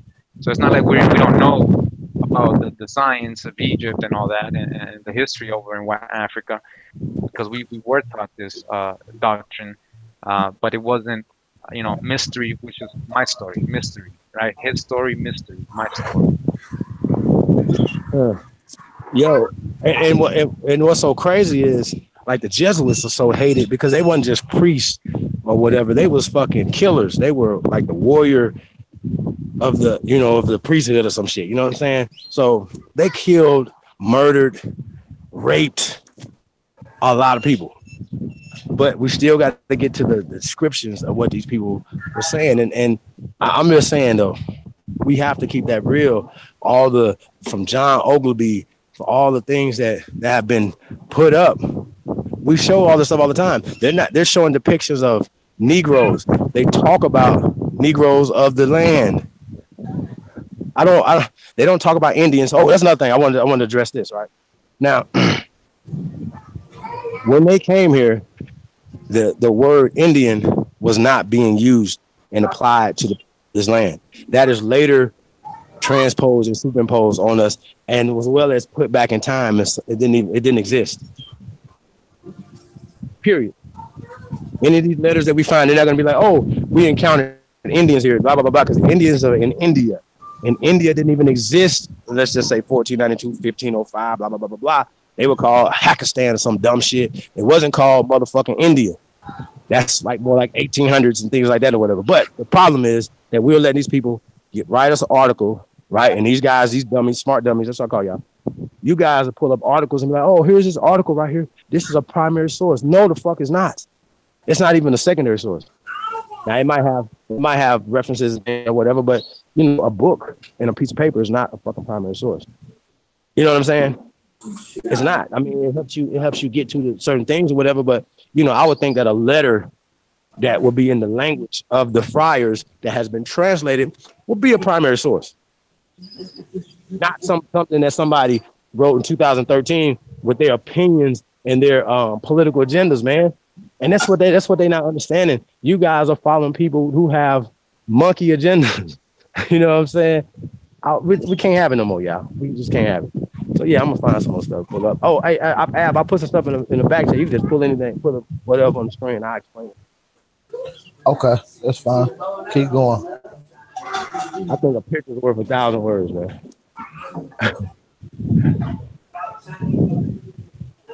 Yo, I found something on Frederick Douglass, right? He's a treasure of wealth, you know, of things, right? And this was like in 1861. He was recruiting Negro, not free. Now keep this in mind. Can y'all imagine, right? Think about this one, y'all. White people treating y'all like shit every day, but then they call and say, hey, we want y'all free niggas to come fight for us and die for us. Y'all think that really happened like that?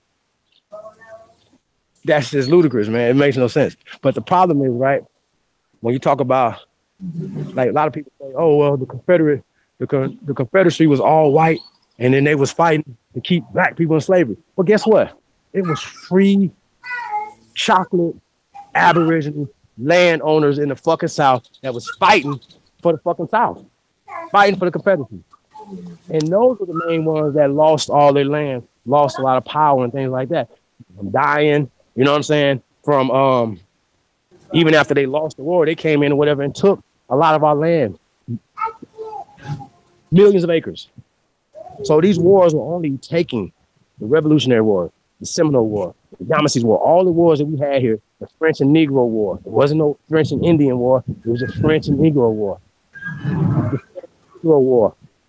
Y'all understand what I'm saying? They used us as proxies to fight their wars, and they came in and took the spoils of war and rewrote history. And that's what we're here to do, is rewrite history, man. And I ain't rewrite history, man, just to set the record straight. And y'all, and listen, y'all know the truth when you hear it. You know it. You feeling your bones. We ain't gotta even argue about the truth. It's just you just feel it. You're like, oh shit, that feels true. It feels true. I got some shit though. Next time we go over here. That's where you get those reactions, man, because you know, they say truth hurts. You know, that's why they react like that, man. And we ain't doing this to make anybody feel bad or get emotional and stuff. But you know, it's there's only one truth. There's only one truth. You know, and you got to really dig on it. There's a foundational truth to everything.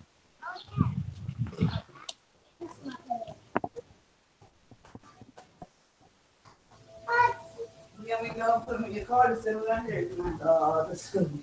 All right.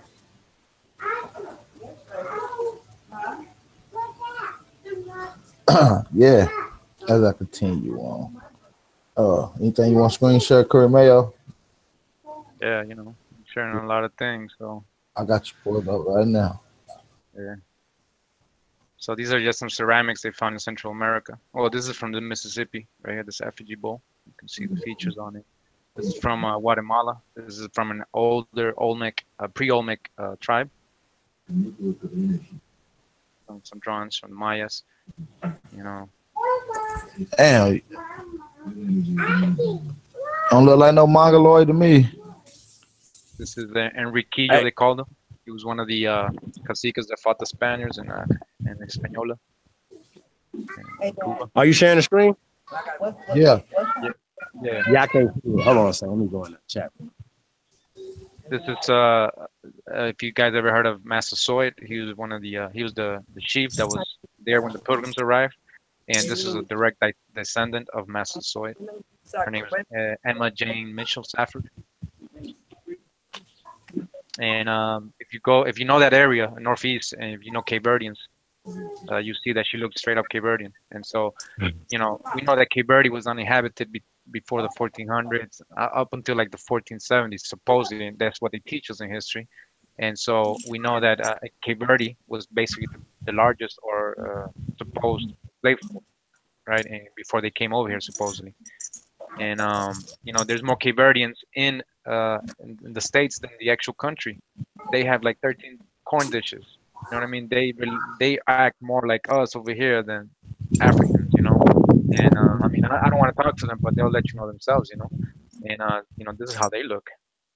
Just like the Massasoit descent. If you look at all the tribes in the Northeast, you'll see they look, a lot of them Cape Verdean. They're like mulatto kind of looking. You know, Yo. And all that.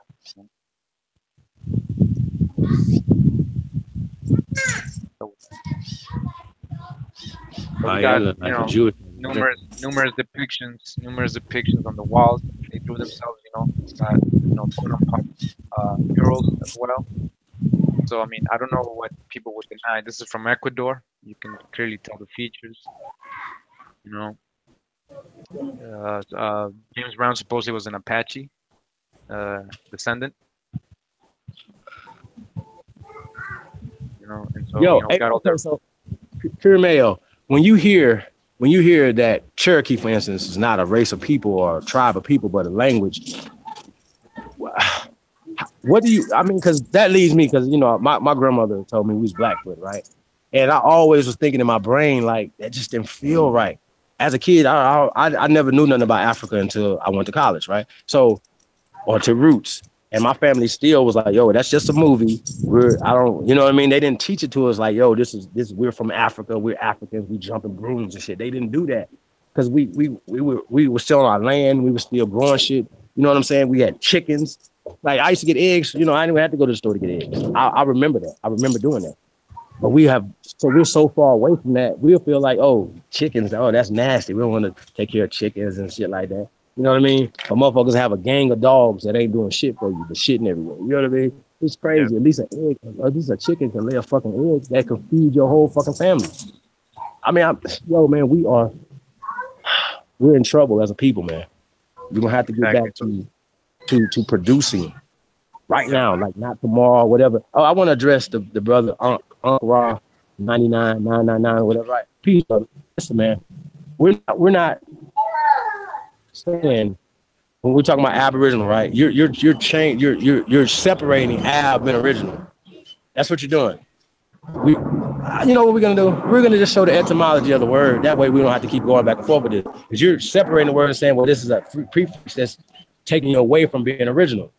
You know what Aborigine means. You know what this means, brother. So you're up here being disingenuous when you're saying this, man.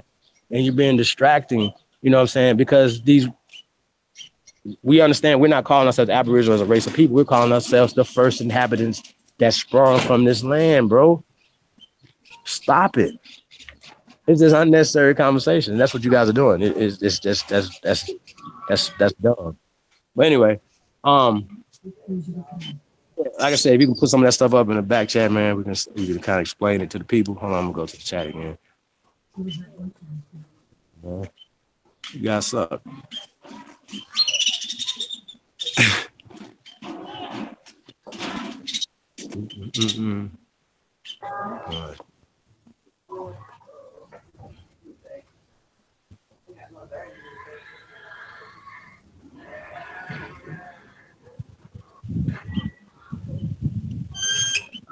Yeah, man. Peace and paradise to all American Aborigines, man. We definitely appreciate y'all coming through. Shout out to Jazzy Fox.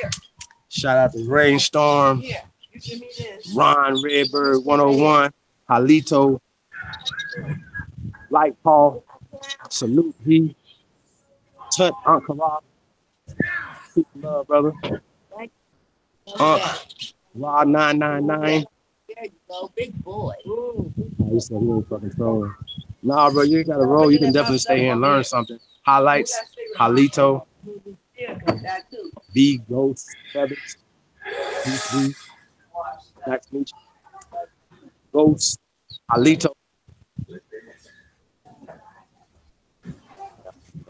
These are American Aboriginal people. Salute. Peace, Queen. Video mixes, we can see Chief. Peace, video mixes. Origin 1. Lito. Hindustan, that's right. Peace to the style. In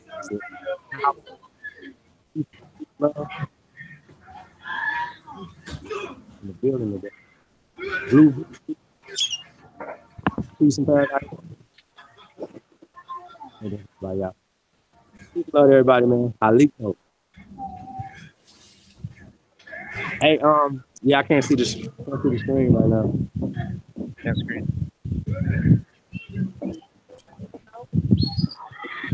Well, I got something pulled up about the NBK Brothers Live, Africa to New York.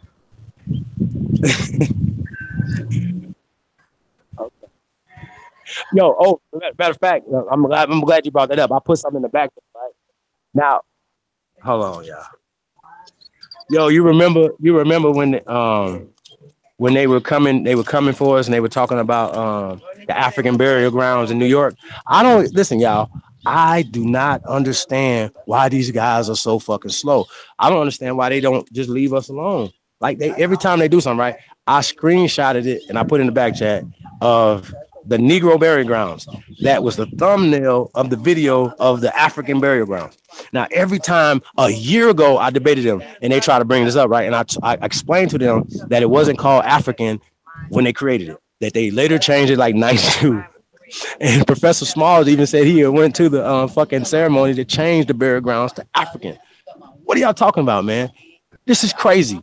Y'all have been debunked in Summer Jam Screen the whole time. What is going on?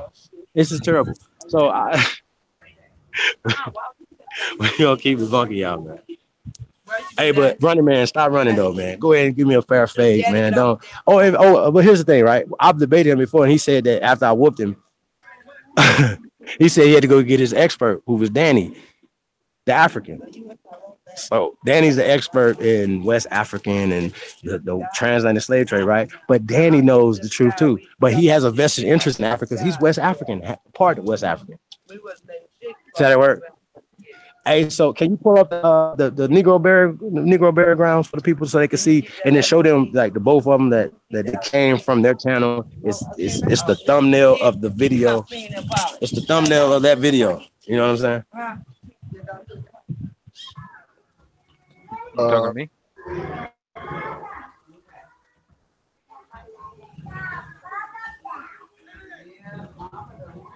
Can you see it now? Say what? Is this it? I can't see. I mean, is it yellow? Yeah. Yeah, that's it. Okay, family. Danny, they actually put MBK. Shout out to MBK, man. I actually like those guys, man. Come on home, y'all. Come on home. Listen, man, they put this up and it clearly says Negro. It clearly says Negro. It clearly shows, and that would be what you would call a primary source. That's what you would call Summer Jam schooling your goddamn self, man. Hey, listen, y'all. When y'all gonna ever debunk us? Please, one time. Just one time. I'd rather be like, yo, damn, they got us right there. Let's go back to the drawing board. Can y'all please give us one time that y'all debunked us? Because we continue to keep debunking y'all. Facts. That says Negro burial grounds. Now, that means something. Now, if it says African, that's a whole different conversation. When it says Negro, that ties you to the people of this goddamn land. The natives, the Indians, man, I'm just so sick, man. This is crazy to me, man. I don't even know why we have to fight so hard for this. At this point right now, we should be talking about languages and going back to the Algonquin and all that type of shit, right? Yo, shout out to the medicine man. Yo, did y'all see that new fucking video he just did? Yeah, it's fine. Yo, hey man, he dropped some shit I never heard before. Listen, that's how I know a lot of shit, and it's a lot of shit that ain't went past me. But I'd never heard of. I forgot the cracker's name that wrote the Algonquin, the first Algonquin Bible in 1600s. I'm like, yo, wait, what are we doing here? What's going on? You know what I'm saying? So it was written in the language of the people here on this land. I think that's interesting.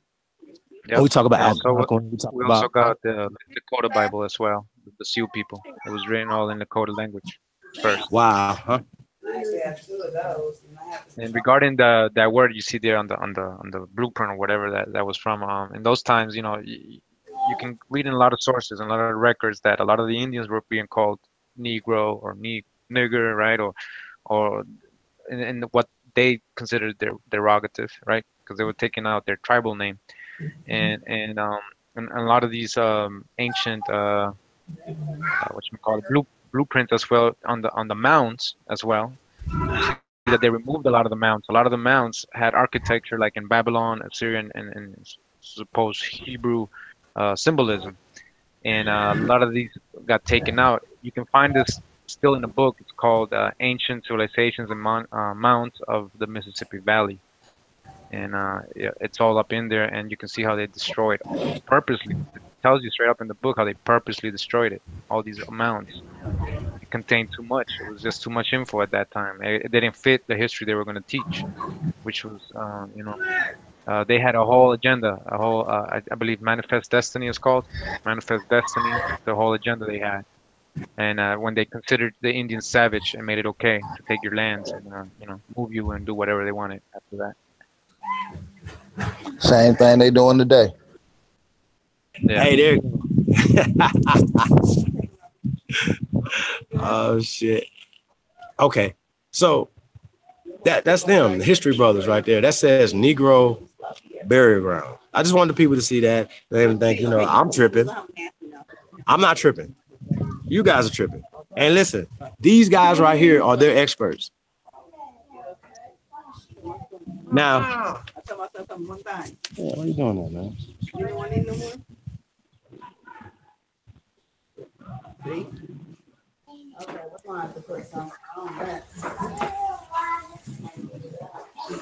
So yeah, man, and they can't keep using the word Negro or Negro synonymous with African or Africans. So that's just up for discussion by itself. Yeah, but no, I'm not gonna put the other one in there. I'm not gonna put the other dog. Yeah. Oh, sheesh. It's some more pictures back there too, right? Nah, you can send me the same dang one. The same old one. What's something else?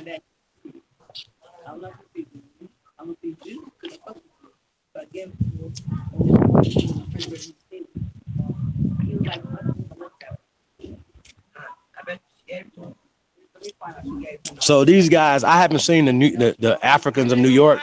I hadn't seen that yet, right? But we know that the Pequot, the what's the other tribe? All of them. Chinook, and all these originally, and there still are these people are still the tribe up in Canada that beat Trump for the casino. These people are still carbonated. They're still there. What are we talking about? The Pequot. Yeah, Pequot. But when we talk about the Pequot tribe, when they encountered the Dutch in the 1600s, the Dutch displaced hundreds of thousands of our people to the Caribbean islands. And to West Africa and Europe. Their major ports, a lot of them, what they was displaced or as taken as servants was in Spain. A lot of those places, Seville mainly. Seville has a lot of. If you're really interested in this, you dig on the files in Seville during this discovery time, you'll see who they were bringing over there and selling as Negroes. You know, and these were Native Americans.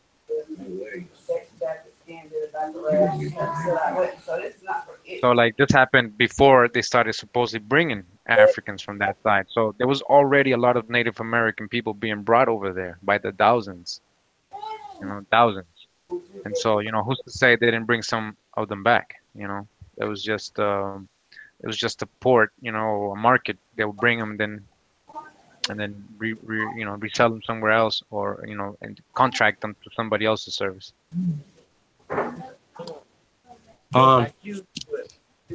This guy right here looks a little more like, I know it's a black and white picture, but he looks like he has been that he's been encountered. You know what I mean? You know what I'm saying? Like this dude right here. Which one, Chief? Huh? Yo. Also, I think we should pull up the video of Luzia. You know what I'm talking about? Yeah. Yeah. Like the first Americans, or they saying Africans, right? We saying the so-called first Americans are so-called African. That's what we're gonna say, because these are all social political terms to take ownership of Luzia and her people from the land, right? They're gonna say, well, she came from Australia, she came from Africa, she came everywhere else, but from this land. That makes no sense. So you guys can say motherfuckers sprung up from the soil of Africa. Why the fuck couldn't they spring up from all other soils around the planet? That don't make any sense. Please stop it. We have been here so long, nobody knows the history of how we got here. We don't have a birth date. Y'all know this, but y'all still teach it from the perspective of your white teachers, your white master teachers. Now, I love me some Dr. John Henry Clark, some Dr. Ben, some Dr. Ivan Van Sertima. They did what they could do.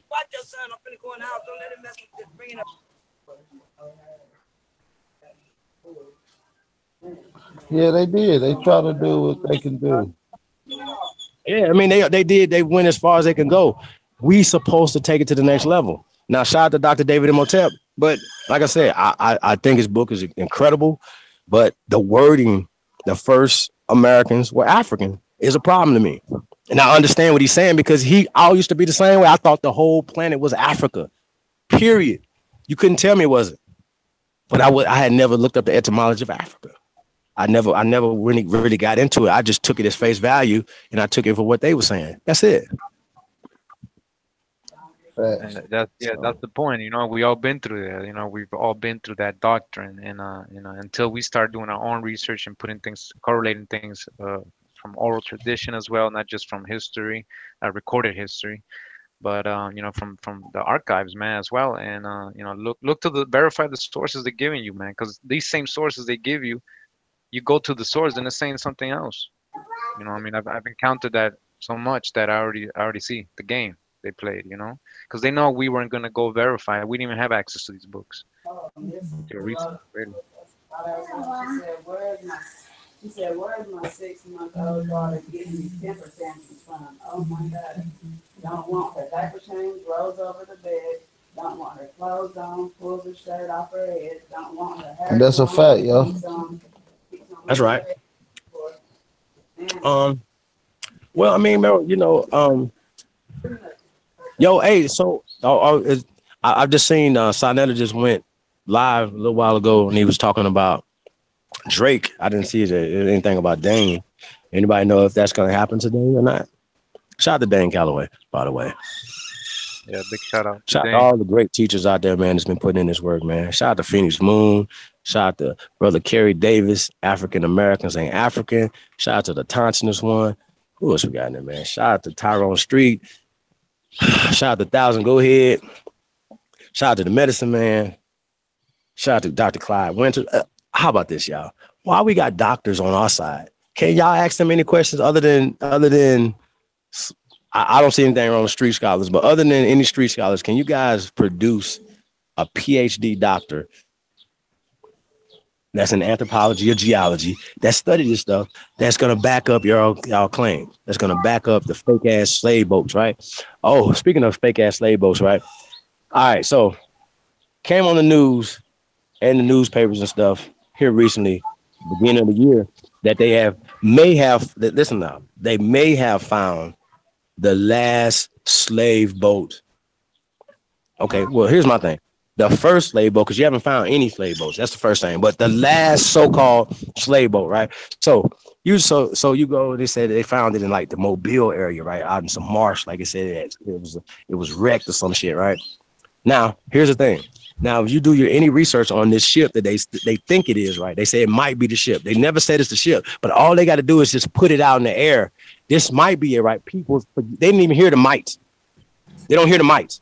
They just be like, oh, no, it's a slave ship they found in Alabama. Oh, God, no, it's a slave ship. Finally, they found a slave ship, right? So, listen, ironically, I had just did the research on it because I wanted to disprove to today's show and whoever was talking about it, right? So I did my research on the Clotilda, the boat that they were talking about. The Clotilda was not, it was a yacht that only held a small amount of people. That it was a story that a man paid another man to risk his life because it was illegal by death, right? It was illegal to to do this, right? To go to Africa or to anywhere and steal black people and then bring them back to America. They will hang you. They actually hang somebody for trying to do this, right? They hanged his ass. So this guy actually, they said that he paid somebody to go to Africa and steal some people, right? Now they said he did it for a bet. He made it for a bet, right? So they supposedly went to Africa and stole 5 people. Y'all follow me? 5 whole people is there. And so those people settled in this town in Alabama, right? Now, keep in mind, it was already people in the town, but now that these 5 black slaves came into town, the whole town is now called Africa Town. Y'all follow me? Now, I ain't got to tell you that years ago it wasn't called Africa Town. I ain't got to tell you that. I ain't got to tell you that because the dude that they saying that came on the boat, Kazulu Lewis or whatever, Lewis, these are Aboriginal names, number 1. Number 2, they said that he was Angolan. Well, guess what? Angola didn't exist then. He spoke Angolan, spoke a dialect of Portuguese.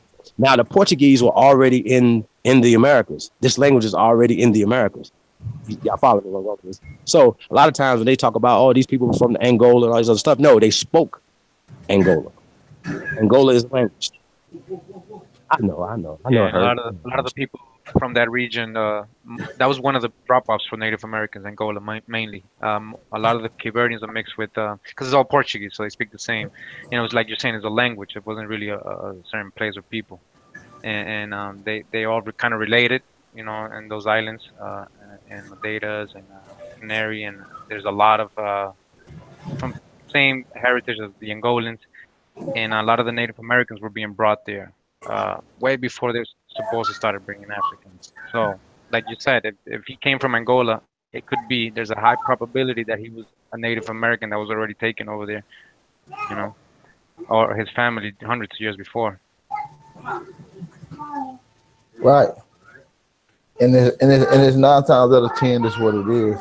So that's why we got to get back into the details and we got to switch the narrative because right now they all totally controlling what's getting put out, right?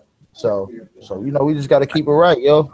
Yeah, talking about the ships, I can't find it right now, but they actually have Viking ships that still survive from like the 12, or I don't know what the year they said, like 900, 1000, right? And museums in Europe, but they don't have one slave ship that's more recent. I mean, they have Viking ships that have lasted, hundreds of years, and they, but they haven't got one little piece of wood for us from a slave ship. That's sad. They ain't even got no Freeman papers. Like, what the fuck? Excuse my friend.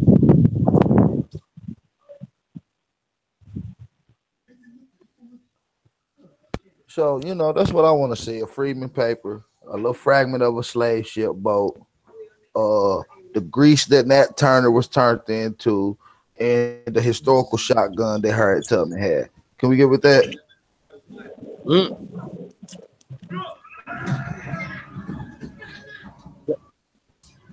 Excuse me, say that again. I said we just gonna give them a little challenge. We just need a Freeman's paper, fragments of a boat, slave boat, the grease that Nat Turner was turned into, right? On a shotgun from Harriet Tubman. Come on. Hold on. So you said find the can of oil that they turn into, bro? Yeah, that's what we want. At least a little pocket, you know what I'm saying? A little jar in the mason jar with the name, look, Nat Turner grease on it. You know? Nat Turner Oil. Turner Oil Company, nigga. Yo, man, it's too hilarious. So he's the only one they ever turned into oil? Then they didn't turn nobody else into oil? He was the only one? I mean, just come on, y'all. This is too goddamn dumb. I think they said they took his skin and made lampshades. That's the same fantasies that they made up in the Jewish Holocaust, y'all. It's the same fucking stories. Come on, y'all. Are y'all just serious? Are y'all just slow? Now, we made claims, or I made claims. I think I'm the only person who ever said this, that Harriet Tubman is fake. It's because I've done research on it. I didn't just look through Wikipedia or whatever. I'm really wanted to know about Harriet Moses Tubman. I really did.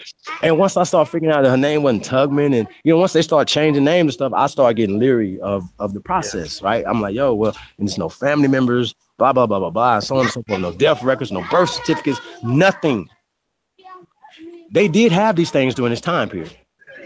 You don't have no newspaper accounts, like real newspapers, right? Not a poster that was done in 2015 talking about real live evidence of this person living. And I say, go dig her up. Now listen, they moved her from the South somewhere, right, to New York. She's buried up in like a Union cemetery or some shit. I want to see that. I really do. I want to see it. I just so their job is to prove their point. Facts. And all we doing is just pointing out shit that y'all should already be pointing out anyways, right? Like y'all should be wanting the substantial evidence of proof, right? Y'all should be wanting all this accurate information, right?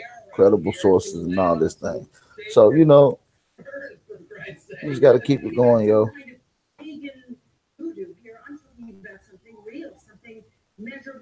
Straight up.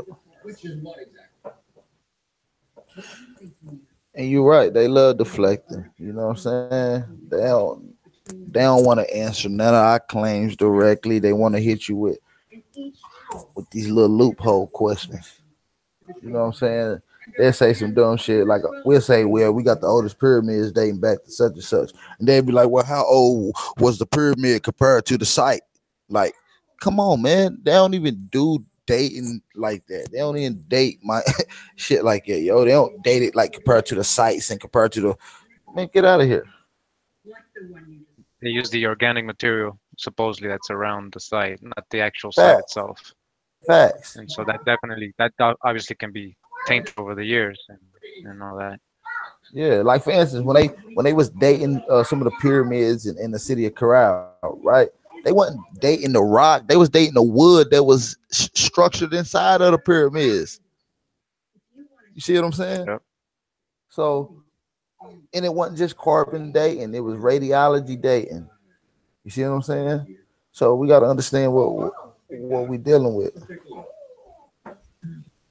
Period.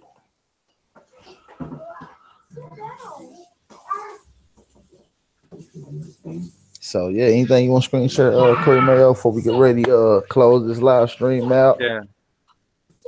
So I was just talking about the car dating. There's an article in New York Times they wrote.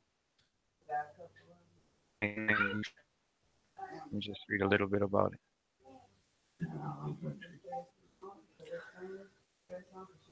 What's this There's article? some scientists at the Lamont.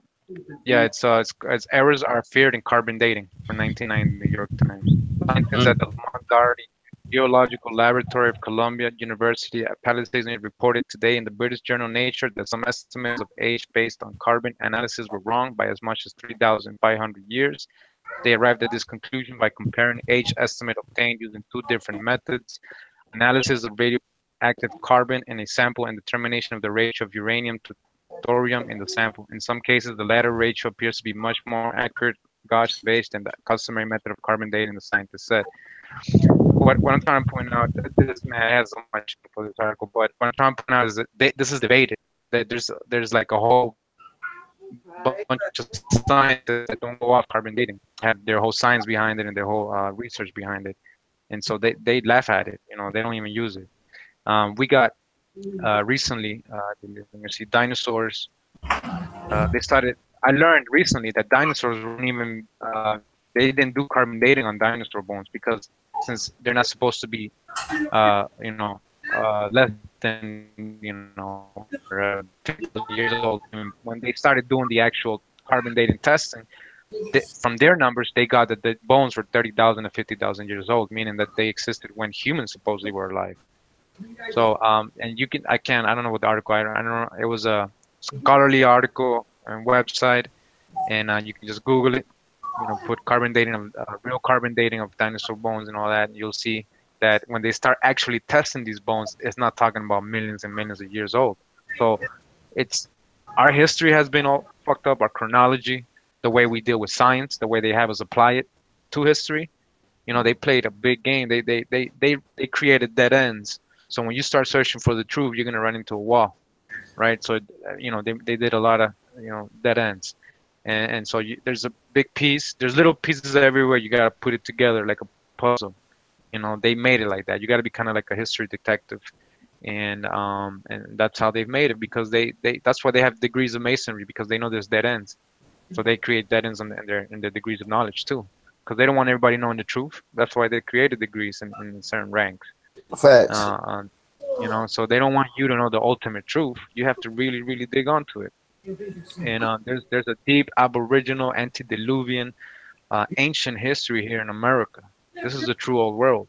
This is the true old world. This is Atlantis. This is ancient Egypt. As the Freemasons teach each other, that they recovered the Holy Land here, the Promised Land, the ancient Egypt, the Eagle Land of Isaiah, they say, and this is where it was. Plato describes it. He knew it was over here. The Greeks knew it was over here. They talk about it in all their legends. They say how Atlantis went over there and warred with the whole of Europe and Libya. They had them on their knees and stuff. So we had great empires here, man. We had great civilizations. We taught civilization. We created agriculture, medicine, science, all that. Yeah. That'll lead you all here. Yeah, start taking pride in what your ancestors did and what you conspired from. Them same details of masonry, right? Of unique passion and rhythm, right? It still resides encoded in your DNA. Let's try to tap into some of these sources. You know what I mean? So, Chief, anything you want to say before we end this live stream, brother? Oh man, thank you for coming out, man. Thanks, Mayo, man. Definitely appreciate your insight, wisdom, and information, bro. Really, definitely appreciate that, man. Ab, you already know, bro. Definitely love your energy, man, and what you bring to the table, man. So keep up the good work. Hey, man, shout out to the family, man. We definitely appreciate y'all coming through, man. Peace and paradise to everybody. Yeah, for sure. Appreciate you. It's always a pleasure on your platform, dropping information, putting our feet on these boys' throats, sending arrows at anybody that's wanting to disprove our claims. You know what I mean? And shout out to the brother Curry Mayo. He is one of the brothers. Let's come together, y'all. Let's put our heads together, because we all we got, yo. You understand? So anything you want to say, Corey Mayo? Yeah, I just want to end with this. It says, it is undisputable that in very ancient times, the Negroes occupied Mexico. They brought their own religious cults and ideals. So he's saying it, he's viewing it in a African perspective. He's saying brought from where? You know what I mean? But this is in a historical book called Mexico a través de los siglos, volume 1 from 1887. And I have the book. I translated it. I actually showed it, I believe, in one of my videos if you guys are interested. And you know, we have the books, we have the sources to verify this stuff. It's not just Maymays and Photoshop stuff. Nah, we ain't playing those games, man. We're not just believing everything we see. We actually go into the source to see, to verify, and to correlate with other information, not just from one source.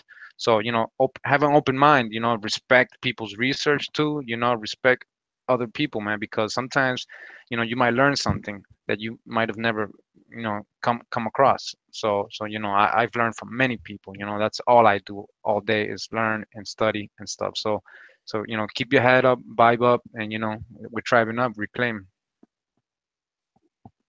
Absolutely, y'all. Peace. Peace. Yeah, man.